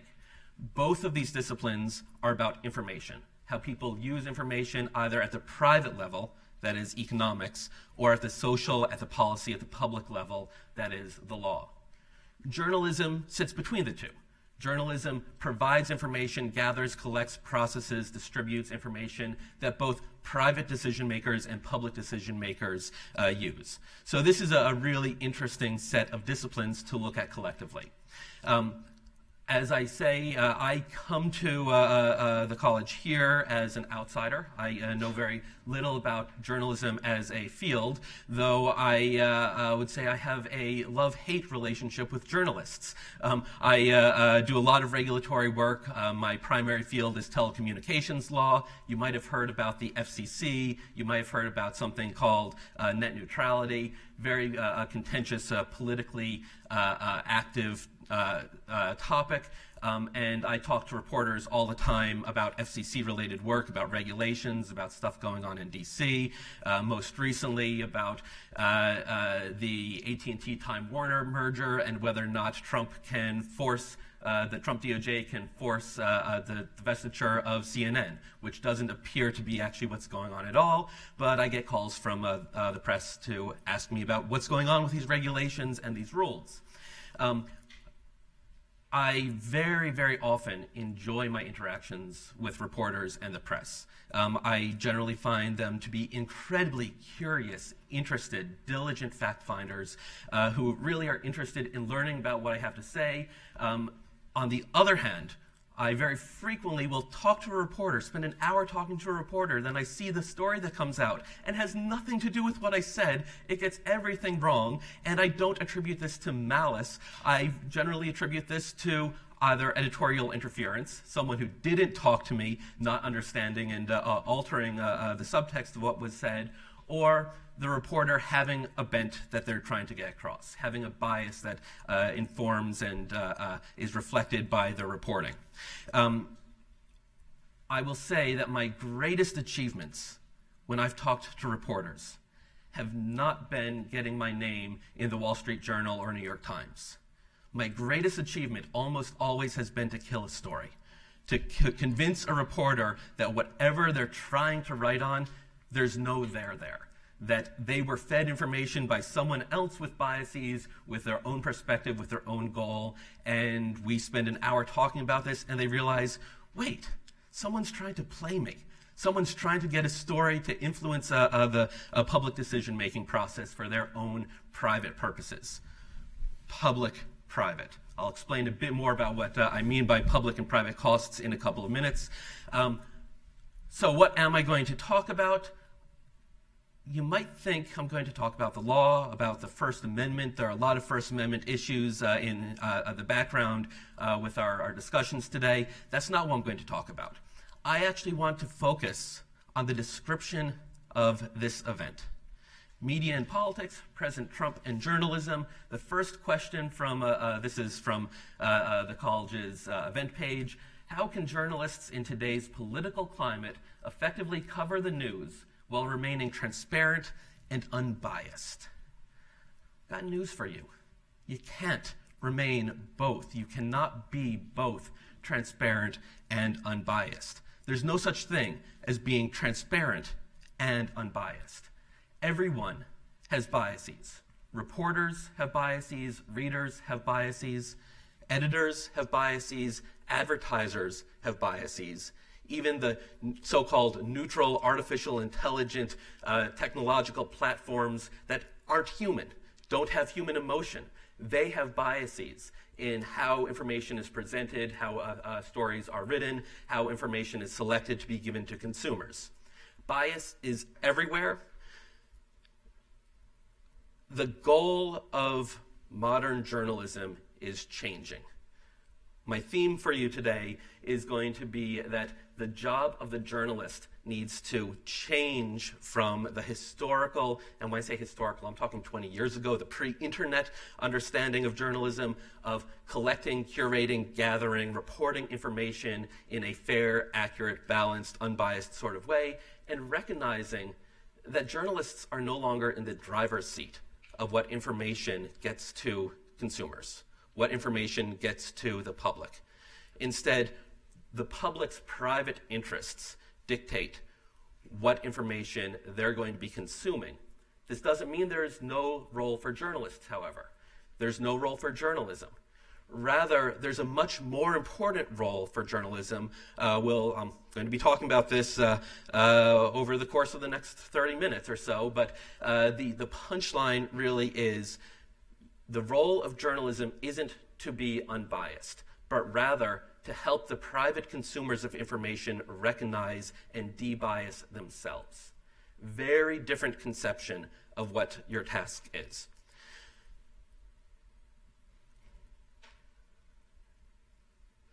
Okay, so I want to talk to you in three parts. I want to start by talking to you a bit about my idiosyncratic way of thinking about what, quote, fake news is, a bit of an introduction of this idea of public versus private information and the costs associated with them. I then want to talk to you about private information costs, how information is produced and consumed in the modern information economy. and why this creates problems and challenges for the press. And part 4, I offer a new hope.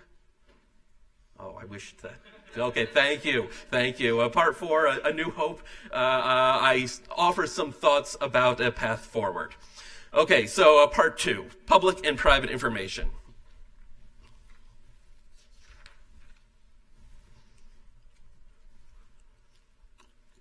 So this is really a well-understood story at this point. You've already heard a fair amount about the history and the technological changes here.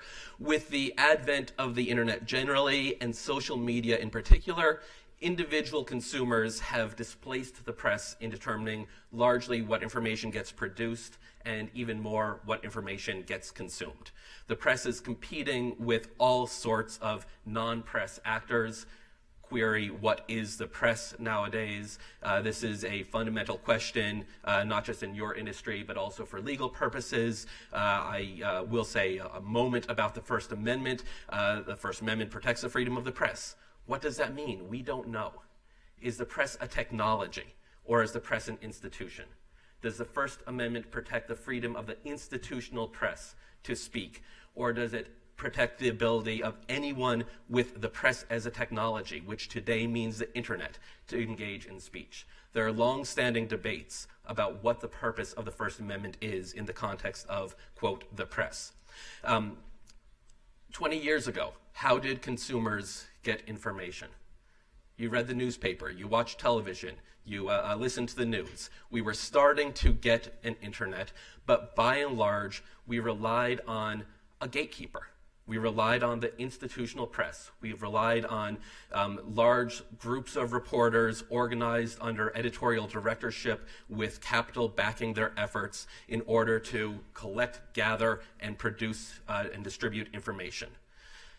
We had a relatively finite number of voices in this ecosystem, and those voices competed. You had the New York Times and the Wall Street Journal competing for readers. You had ABC and Fox. 20 years ago, you even had CNN. We had cable way back at that long ago point in history. And they were all competing for voices. Cable competed with broadcast television, competed with newspapers. So there was competition. They had their private incentives. The New York Times wanted to steal me as a reader, so they in some level would be competing for my attention. We have the attention merchants, Tim Wu's thesis. It's not a new concept that the media has long been attention merchants, but there were checks on it 20 years ago. In the 1990s, and certainly before then, what happened if a reporter lowered himself, debased himself to report fake news, to report using a clickbait headline?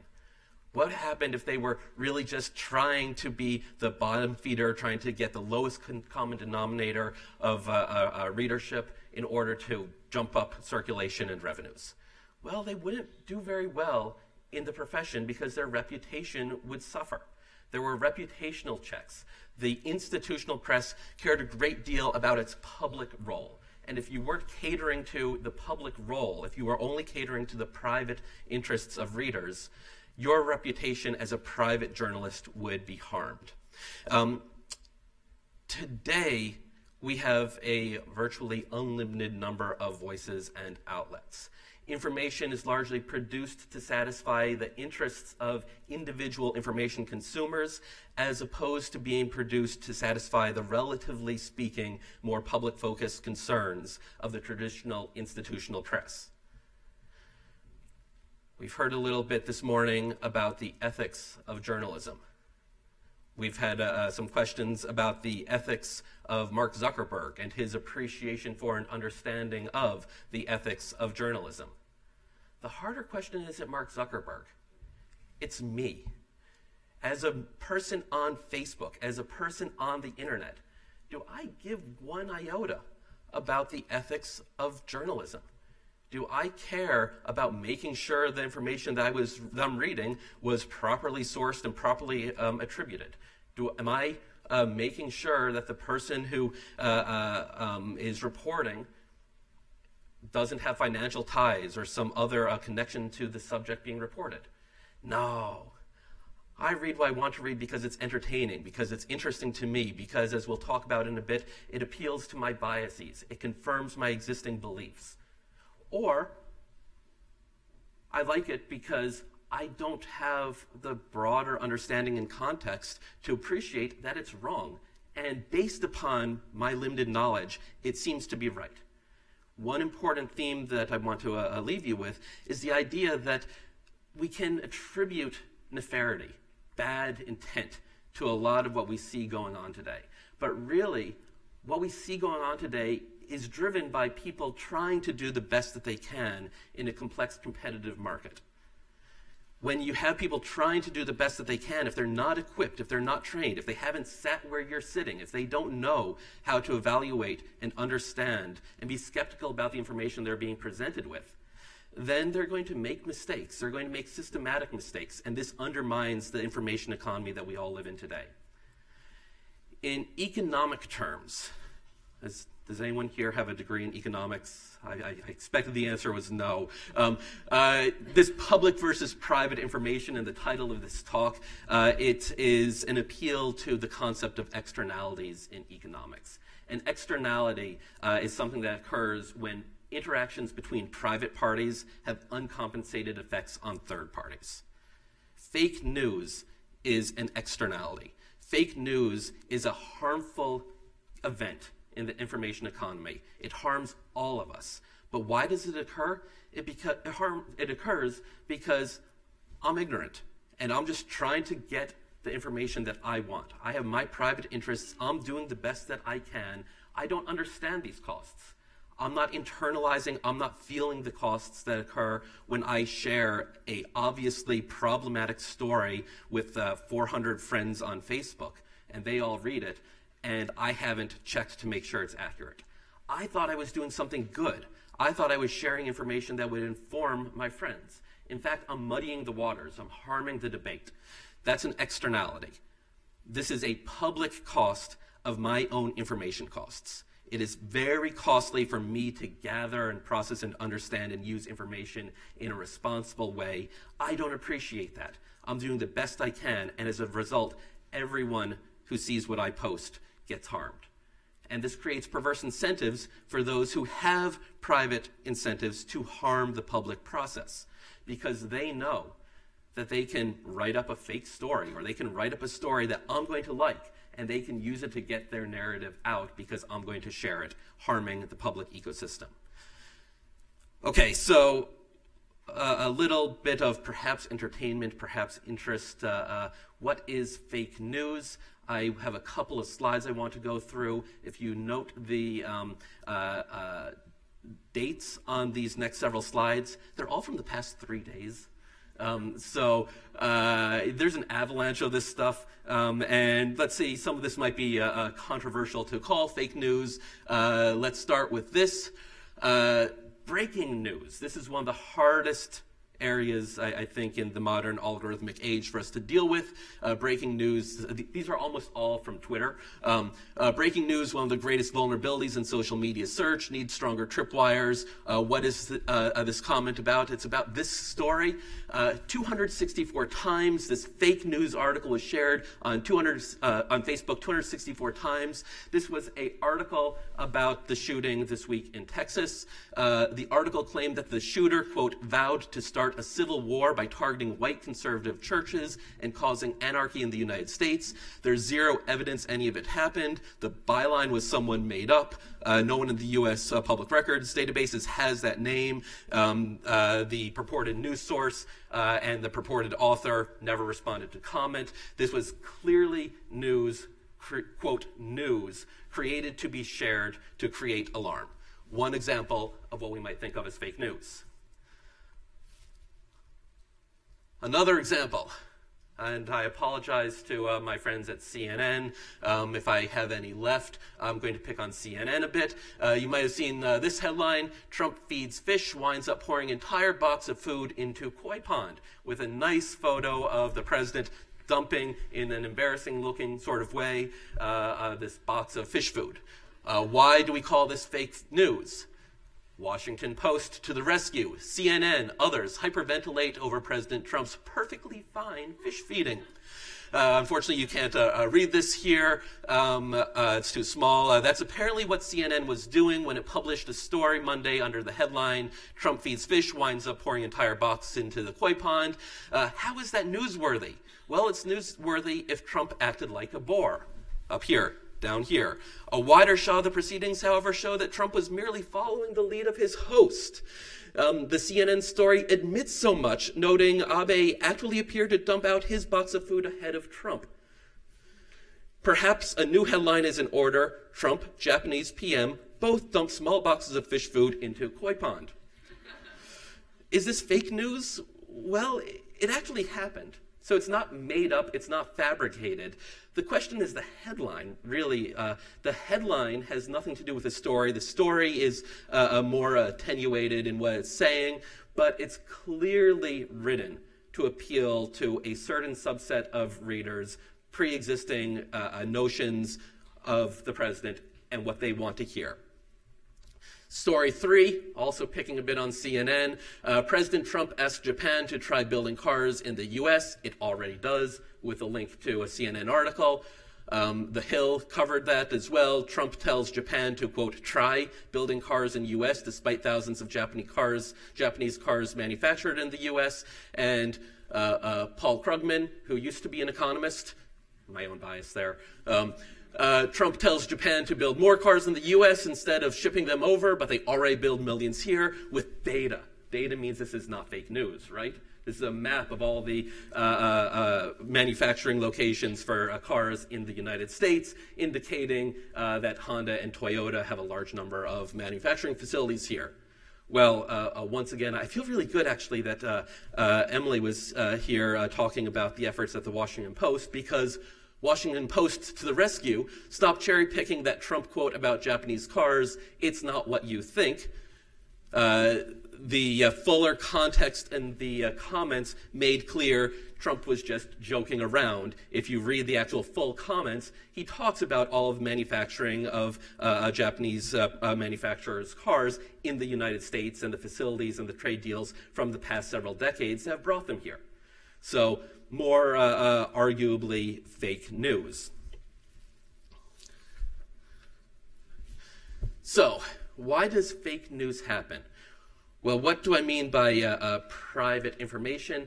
Fake news, I would say, is what happens when we rely on individuals to select the news that they consume. So why does this happen? Why do we get problematic types of information being injected into our news stream in the modern information economy? Well, one concept with which I expect many of you are familiar, this has entered the common understanding, the common vernacular, is what we call confirmation bias. What is confirmation bias? Well, basically confirmation bias means I am more likely to believe things that confirm my pre-existing beliefs, that can affirm my own biases, than things that challenge them.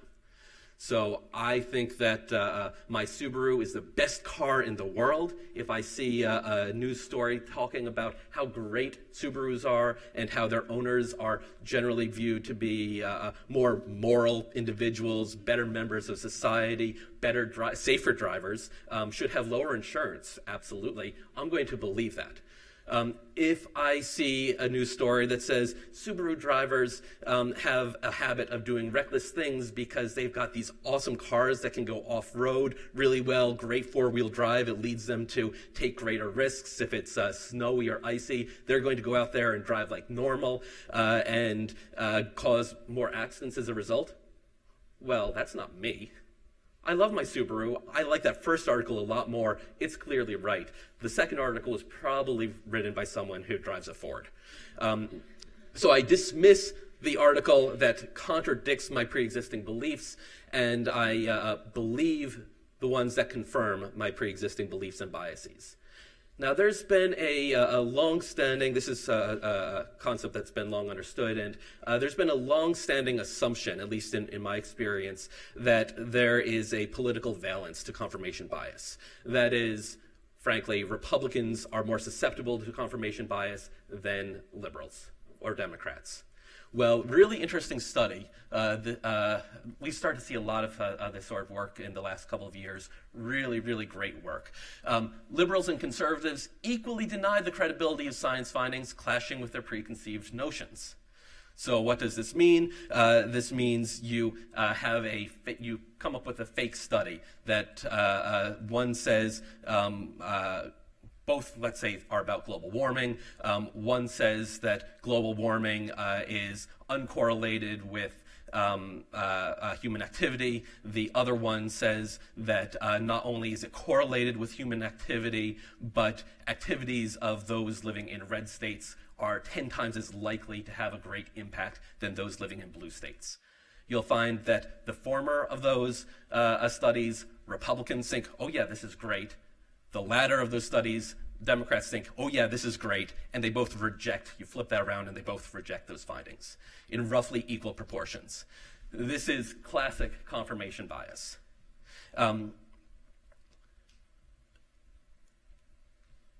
Is this the only thing going on? Is this just something bad about human nature? So there's actually a really interesting bit of confirmation bias in the confirmation bias and the behavioral psychology research. This field of research that studies the psychology of how humans make decisions. It's generally referred to as behavioral psychology. Another hand-raising question, does anyone know who Thaler is? Thaler. He just won the Nobel Prize for his work in behavioral economics. He is one of a group of economists who, in the 1980s, really revolutionized this area of study. Another one is Kahneman. Kahneman is best known for what's known as a prospect theory, or the endowment effect. The idea of the endowment effect is that you value a gain of property differently than you value a loss of property. If you already have something, if you already have an asset, you are more averse to losing that asset than you are to the prospect of gaining the same something of the same value. So if I have a coffee mug that is worth $3, how much am I going to need to be compensated if you want to take that from me? I'm going to say $10. If you offer me the exact same coffee mug, how much will I be willing to pay for it? $3. The interesting thing here is it's the exact same darn mug. I should value it at the same level no matter whether I'm giving it away or receiving it. So very important area of research. In many ways it's credited with creating this field of behavioral psychology. One problem with it. Over the last 10 to 15 years, this concept of prospect theory and the endowment effect has largely been rejected in subsequent studies. There have been a large number of studies trying to replicate the early experiments that find the basic effect is reproducible, but for other reasons. In popular press coverage of behavioral economics, I'm going to throw one of my favorite programs under the bus a bit, NPR Planet Money. They're always citing to this research, and they never include discussion of the criticisms of this research. So there's a bit of confirmation bias going on in coverage of confirmation bias. Not surprising if you understand confirmation bias, perhaps. But what are some of the alternative explanations? Is it merely that we're subject to these biases and these fallacies? Well, actually, no. There's a lot more going on. There's something called rational ignorance. What does rational ignorance mean? What is information? Information is the currency we use to make decisions. How do we get information? Is information free?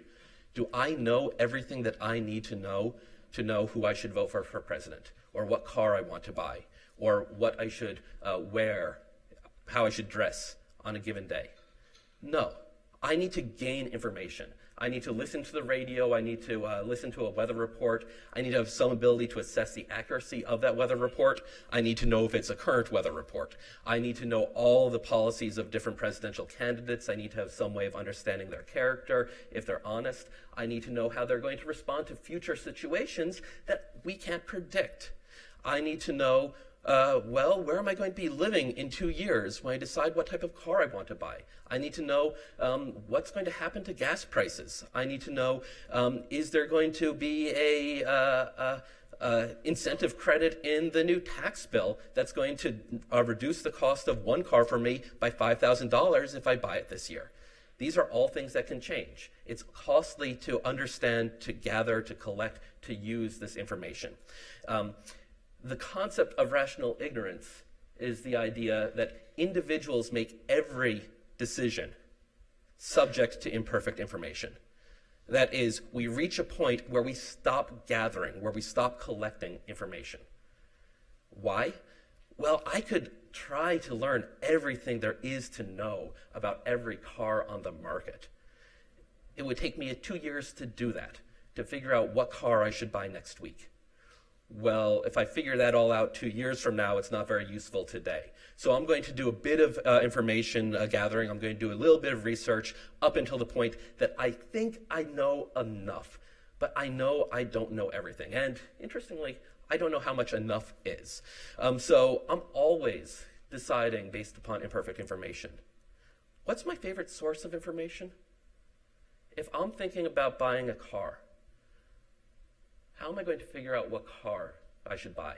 Am I going to visit 6 different dealerships and ask the dealers, should I buy a car from you? Probably not. I hear a couple of laughs. Why are you laughing? Because they're all going to say yes.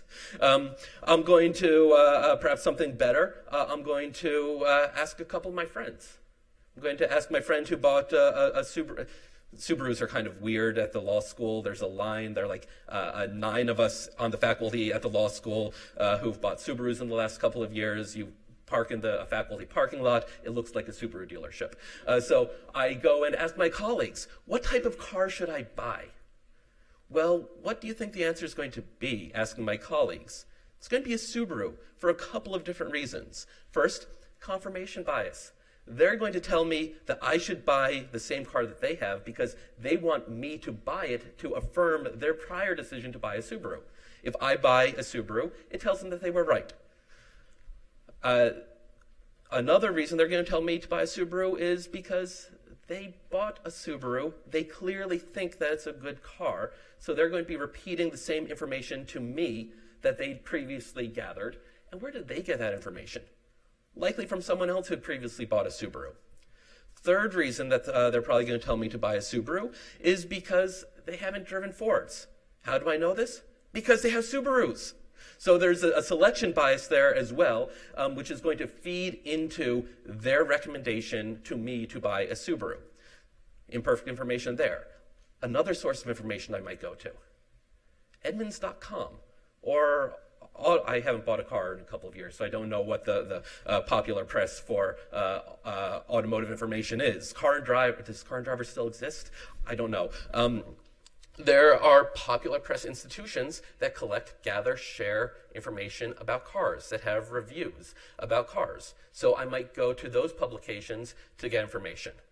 The key thing here is I'm going to a bottleneck. I'm going to a gatekeeper. I'm going to a trusted intermediary in order to get input to inform my private decision making. That is, I'm going to a public-facing source of information, even if it's just my friends, to get information about my private decision. One of the effects of this is what we call assortative matching. What the heck is that? This is assortative matching. So this is another study. This was looking at the spread of information and news on Twitter. And lo and behold, what did this study find? It found that there were 2 bubbles. There are many more bubbles, but the 2 bubbles were being studied here. 1, conservatives, 1, liberals.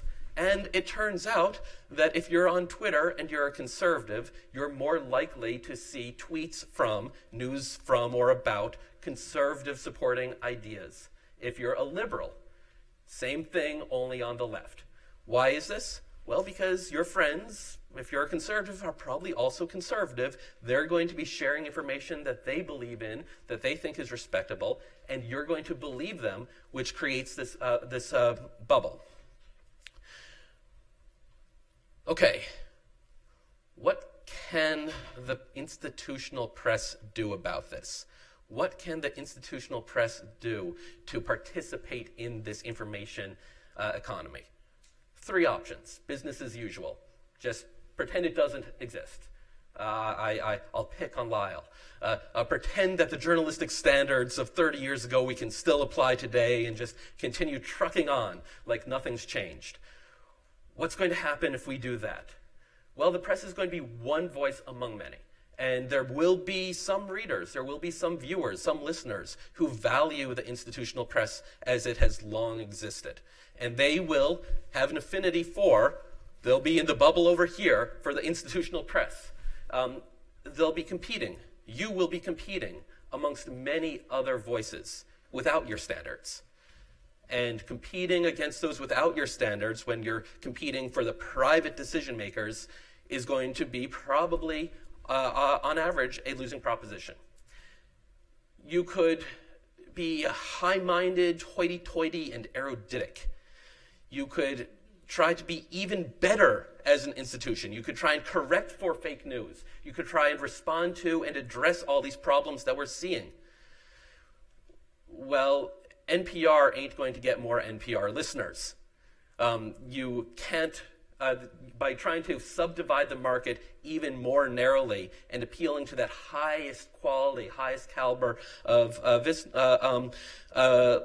listeners, you're going to lose the majority of the remaining audience. The third option, you won't believe the third option. Click here to find out more. So it's the reality, this is a brutal, cutthroat, competitive industry. Local media in particular is not doing very well, and the money's in the fake news. Here's again, just from a couple days ago, a really interesting study, or a discussion of political polling. So far, public pollsters, those typically run by news outlets and colleges, have not changed much about their approach. On the other hand, private pollsters, typically employed by campaigns and parties, have already begun to make changes in how they conduct political polls since the 2016 election. Is that surprising? I don't think that this is surprising at all. I think it's really problematic, though. Why haven't the public pollsters changed what they're doing? Because they don't care about the accuracy of their information. The polls that they run generate clicks, they generate views. The public wants to read these polls. They don't actually provide much useful information to the public. So the polls that we're seeing conducted by public organizations continue to be mediocre quality. The private pollsters, they make money on how effectively they predict to campaigns where they need to spend their money, the campaign's money, in order to win. So they've got skin in the game. They've got money on the line. So very different incentive effects here. The institutional media is responding to the same private incentives that private actors are responding to. So what's the role of the institutional media moving forward? Just my views. I don't have data behind this, but this is my thinking about this. The role of the institutional press is no longer to be the gatekeeper. It's no longer to be the primary source, the primary place individuals go to for information. It's just one of many voices competing for attention in the attention economy. Rather, the new function, a new function for the institutional media, rather than defining and providing structure to the news, is to be subject to learn how to operate in the environment where you are a participant in an information economy that's defined by, structured around information, private ordering and private incentives. There's good news about this. One last slide. Really complicated looking graph. One of my favorite studies, and this is actually defined some of this entire, all my comments here are based upon future work that I'm working on a field of study known as information theory. Very technical, there are integrals, there's math in it, but it's a way of quantifying information, and I'm looking at how quantification of information informs what First Amendment doctrine should be. And there's really interesting work going on here. So this is a study that finds that when you have gatekeepers, when you have boundaries, when you have information communities, information spreads across those boundaries, better or worse, depending upon the size of the communities. So if you have one large community where everyone has access to all the information out there, it's terrible. People get very little understanding of and exposure to new ideas. If, on the other hand, you have very insular communities, lots of small clusters of groups, same thing happens. The information gets locked up in each of those clusters and doesn't do a good job spreading throughout the overall ecosystem. But if you have mid-sized clusters with loose boundaries where people move more freely between these groups, that's when you get the maximum spread of information. One of the ideas I want to leave you with is that institutional press should focus less today on being the gatekeeper in each of these communities. Should focus less on providing information to these communities because they have access to this information through other sources. Rather, the institutional press has an opportunity to educate people on how to understand and use this information, to soften the boundaries around each of these clusters, to teach people how to de-bias themselves. Bias is the business of the press. Everyone has bias.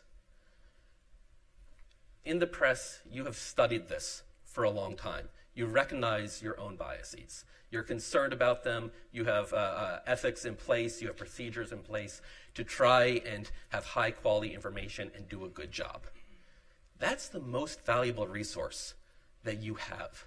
That is the thing that the rest of the community, the rest of society needs, that it lacks. Building on Emily's comments, I thought Emily's presentation was really very fascinating because a lot of what, at the technological level, the Washington Post is trying to do, it's trying to figure out, what do our readers know? What do they not know? What do they need to know? This might not be in what they're doing today, but they have the ability to ask, what are their assumptions? Where are they wrong? Where are we catering to their biases? And what can we do to tweak how they're using the information that we're providing them? The reason that I love the field of economics is because in economics we are obsessed with unintended consequences. We put in place some incentive structure. We look at what happens when we put in place rule X to bring about result Y. Z happens, completely unpredicted. One of the unintended consequences of reporting information is you don't know necessarily how users are going to use it. Well, study that, embrace that, learn that so that you can say, well, our information is getting locked up in this little cluster and they're using it the wrong way. So let's try and do two things. Let's try and find a way to get this cluster to work with another cluster, and also let's try and find a way to report this information in a way that's going to be appealing to the biases of and educating those reading and receiving this information about those biases. Take your readers and their biases as part of the story. No longer view yourselves as we are creating, we are producing, we are sharing and distributing the information which the readers are receiving. Again, in economics terms, you need to endogenize that relationship.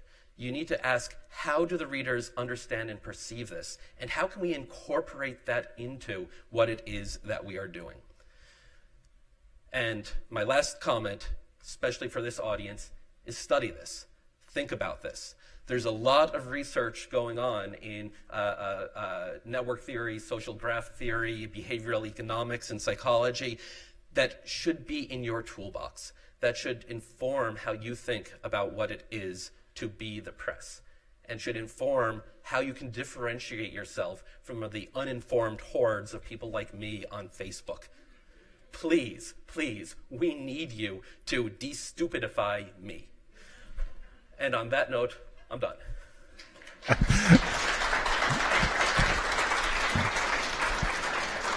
That's Gus Hurwitz, Space, Cyber, and Telecom Law Program here at UNL. Gus, thank you very much. Any quick questions, comments? Yes, this gentleman here. I'll run out here real fast. And when I'm walking here, we have lunch boxes outside until 12 o'clock, so please feel free to step out, grab yourself something to eat and drink. And then we'll be back here at 1 o'clock today with Rick Klein, the political director of ABC News, talking about back to basics, adjusting to the new political world. Hey, my name is Joe. I'm a former consultant for Google. I was an experience designer. I'm just back seeing family, helping out school a little bit. But I think a lot of what you said is great. I do believe that the gatekeepers are now Google, Facebook, Twitter, these media conglomerates. And I also agree that we need web literacy education, whether that comes from the companies or from the press themselves. But how do you see this fitting into the bottom line of these institutions, because ultimately that's going to drive this behavior, right? I believe that it's very altruistic what you're saying, and I'm pushing for the same thing. But how do everyone here work to push this to the bottom line? Right, so I think a lot of consumers actually value understanding more about how they perceive their information. I think that there's a real value proposition that can be offered that will be appealing to readers. And will draw them to information that incorporates some understanding about, we can call it meta understanding, about how the information can be used and perceived, and draw them away from the bad information. We can't get rid of the bad information. We can't get rid of the fake news. We're always going to have people trying to game that process. I would say, I think a lot of actors are working on this. Since the 2016 election, I've noticed a really substantial change, for instance, in NPR's reporting. There's a lot more effort that I'm seeing on a day-to-day basis that as just a listener I'm hearing on a day-to-day basis, where they're asking questions they wouldn't have asked before. They're asking questions about what they're reporting. They're asking questions about their listeners in a way that I personally find very valuable and has caused me to change how I think about myself as a listener. So I don't have a simple answer, but I think that there is a market there that can make that the news and information producers can capture in a way that will be good for everyone. All right. Yes, this gentleman, one more back here, and then let's get everyone off to lunch. Assuming that you as an economist have the bias that would be predictable, how would you de-stupidify the news reporting on free trade? Well, I'll also give you the biased answer as an educator and say everyone should take economics classes. But actually, I would say we need to completely revamp Econ 101 because it's a load of rubbish that causes people to be skeptical of economics. I don't have a definite answer, but more reporting on the effects of different policies, more de-romanticization of both sides of the story. I'm a big critic of the concept of stories and narratives in media, in news. I think de-romanticizing the stories actually is a far more interesting and informative way of providing information, and does more to get people thinking critically about the issues. I don't know if that is a helpful answer, but you absolutely risk losing readers that you are not necessarily helping to inform. So this is the question of which news sources do you want to be competing with? Do you want to be competing with the Facebook, but do you want to be competing with the fake news stories? Or do you want to be trying to compete for more of a share of and grow the share of readers who are interested in actually understanding the background issues? So the answer that I'm going to give is the same one that the Republicans are offering in their tax plan. You can grow the readership. You can grow the good size of the marketplace, and that is a better approach than trying to cater to the lowest common denominator of the current marketplace. Gus, Charlene Barron's wanted to know what you meant by de-romanticizing. In this context, yeah. So both sides of in the free trade context, both sides of the narrative have their own understanding of why free trade is either great or terrible. As an economist, I generally think free trade is wonderful. It makes the world better off. It increases wealth for most. Over the last 30 years, both right and left economists have been pushing free trade ahead full speed. And it's made a lot of people better off. But we've kind of ignored everyone who's been left behind. And we've told ourselves, frankly, lies about retraining programs and how rising waters raise all ships. Well, no, some get left behind. And we need more focus on the ones that get left behind. On the other hand, on the other side, on the more nationalistic side, coming from those who have been left behind, saying, hey, free trade is terrible, we need to do more to say, yes, there are substantial costs to it, but here's why it's good. Here are the benefits. This goes back to the comment I had, and I apologize. I made the comment while I was looking at the clock, so I started thinking, oh no, I need to cut this comment short. The idea of unintended consequences, seeing what can't be seen. Instead of just reporting, these are the facts, this is the news, this is the story. Well, what are the consequences of that story? What's the other side that gets lost? That's where I think the greater value is, especially in an information-rich economy where everyone has access to just the story. Everyone has access to too many stories. The hard part is showing what's the story that we're missing, what's being lost. And that takes a keener eye. That takes more training, that takes more dedication, that takes more questioning and knowing how to question. That's where a trained producer of information can step in and offer real value. Gus Hurwitz, thank you very much for joining us this morning, and really some interesting food for thought. As we now turn to food for food, we have lunch served outside, and another thing to think about, thought-provoking, is why do so many law professors drive Subarus? And I got to tell you, my sister's a law professor at Boston College. She drives a damn Subaru. So anyway, thank you, Gus. Thank you.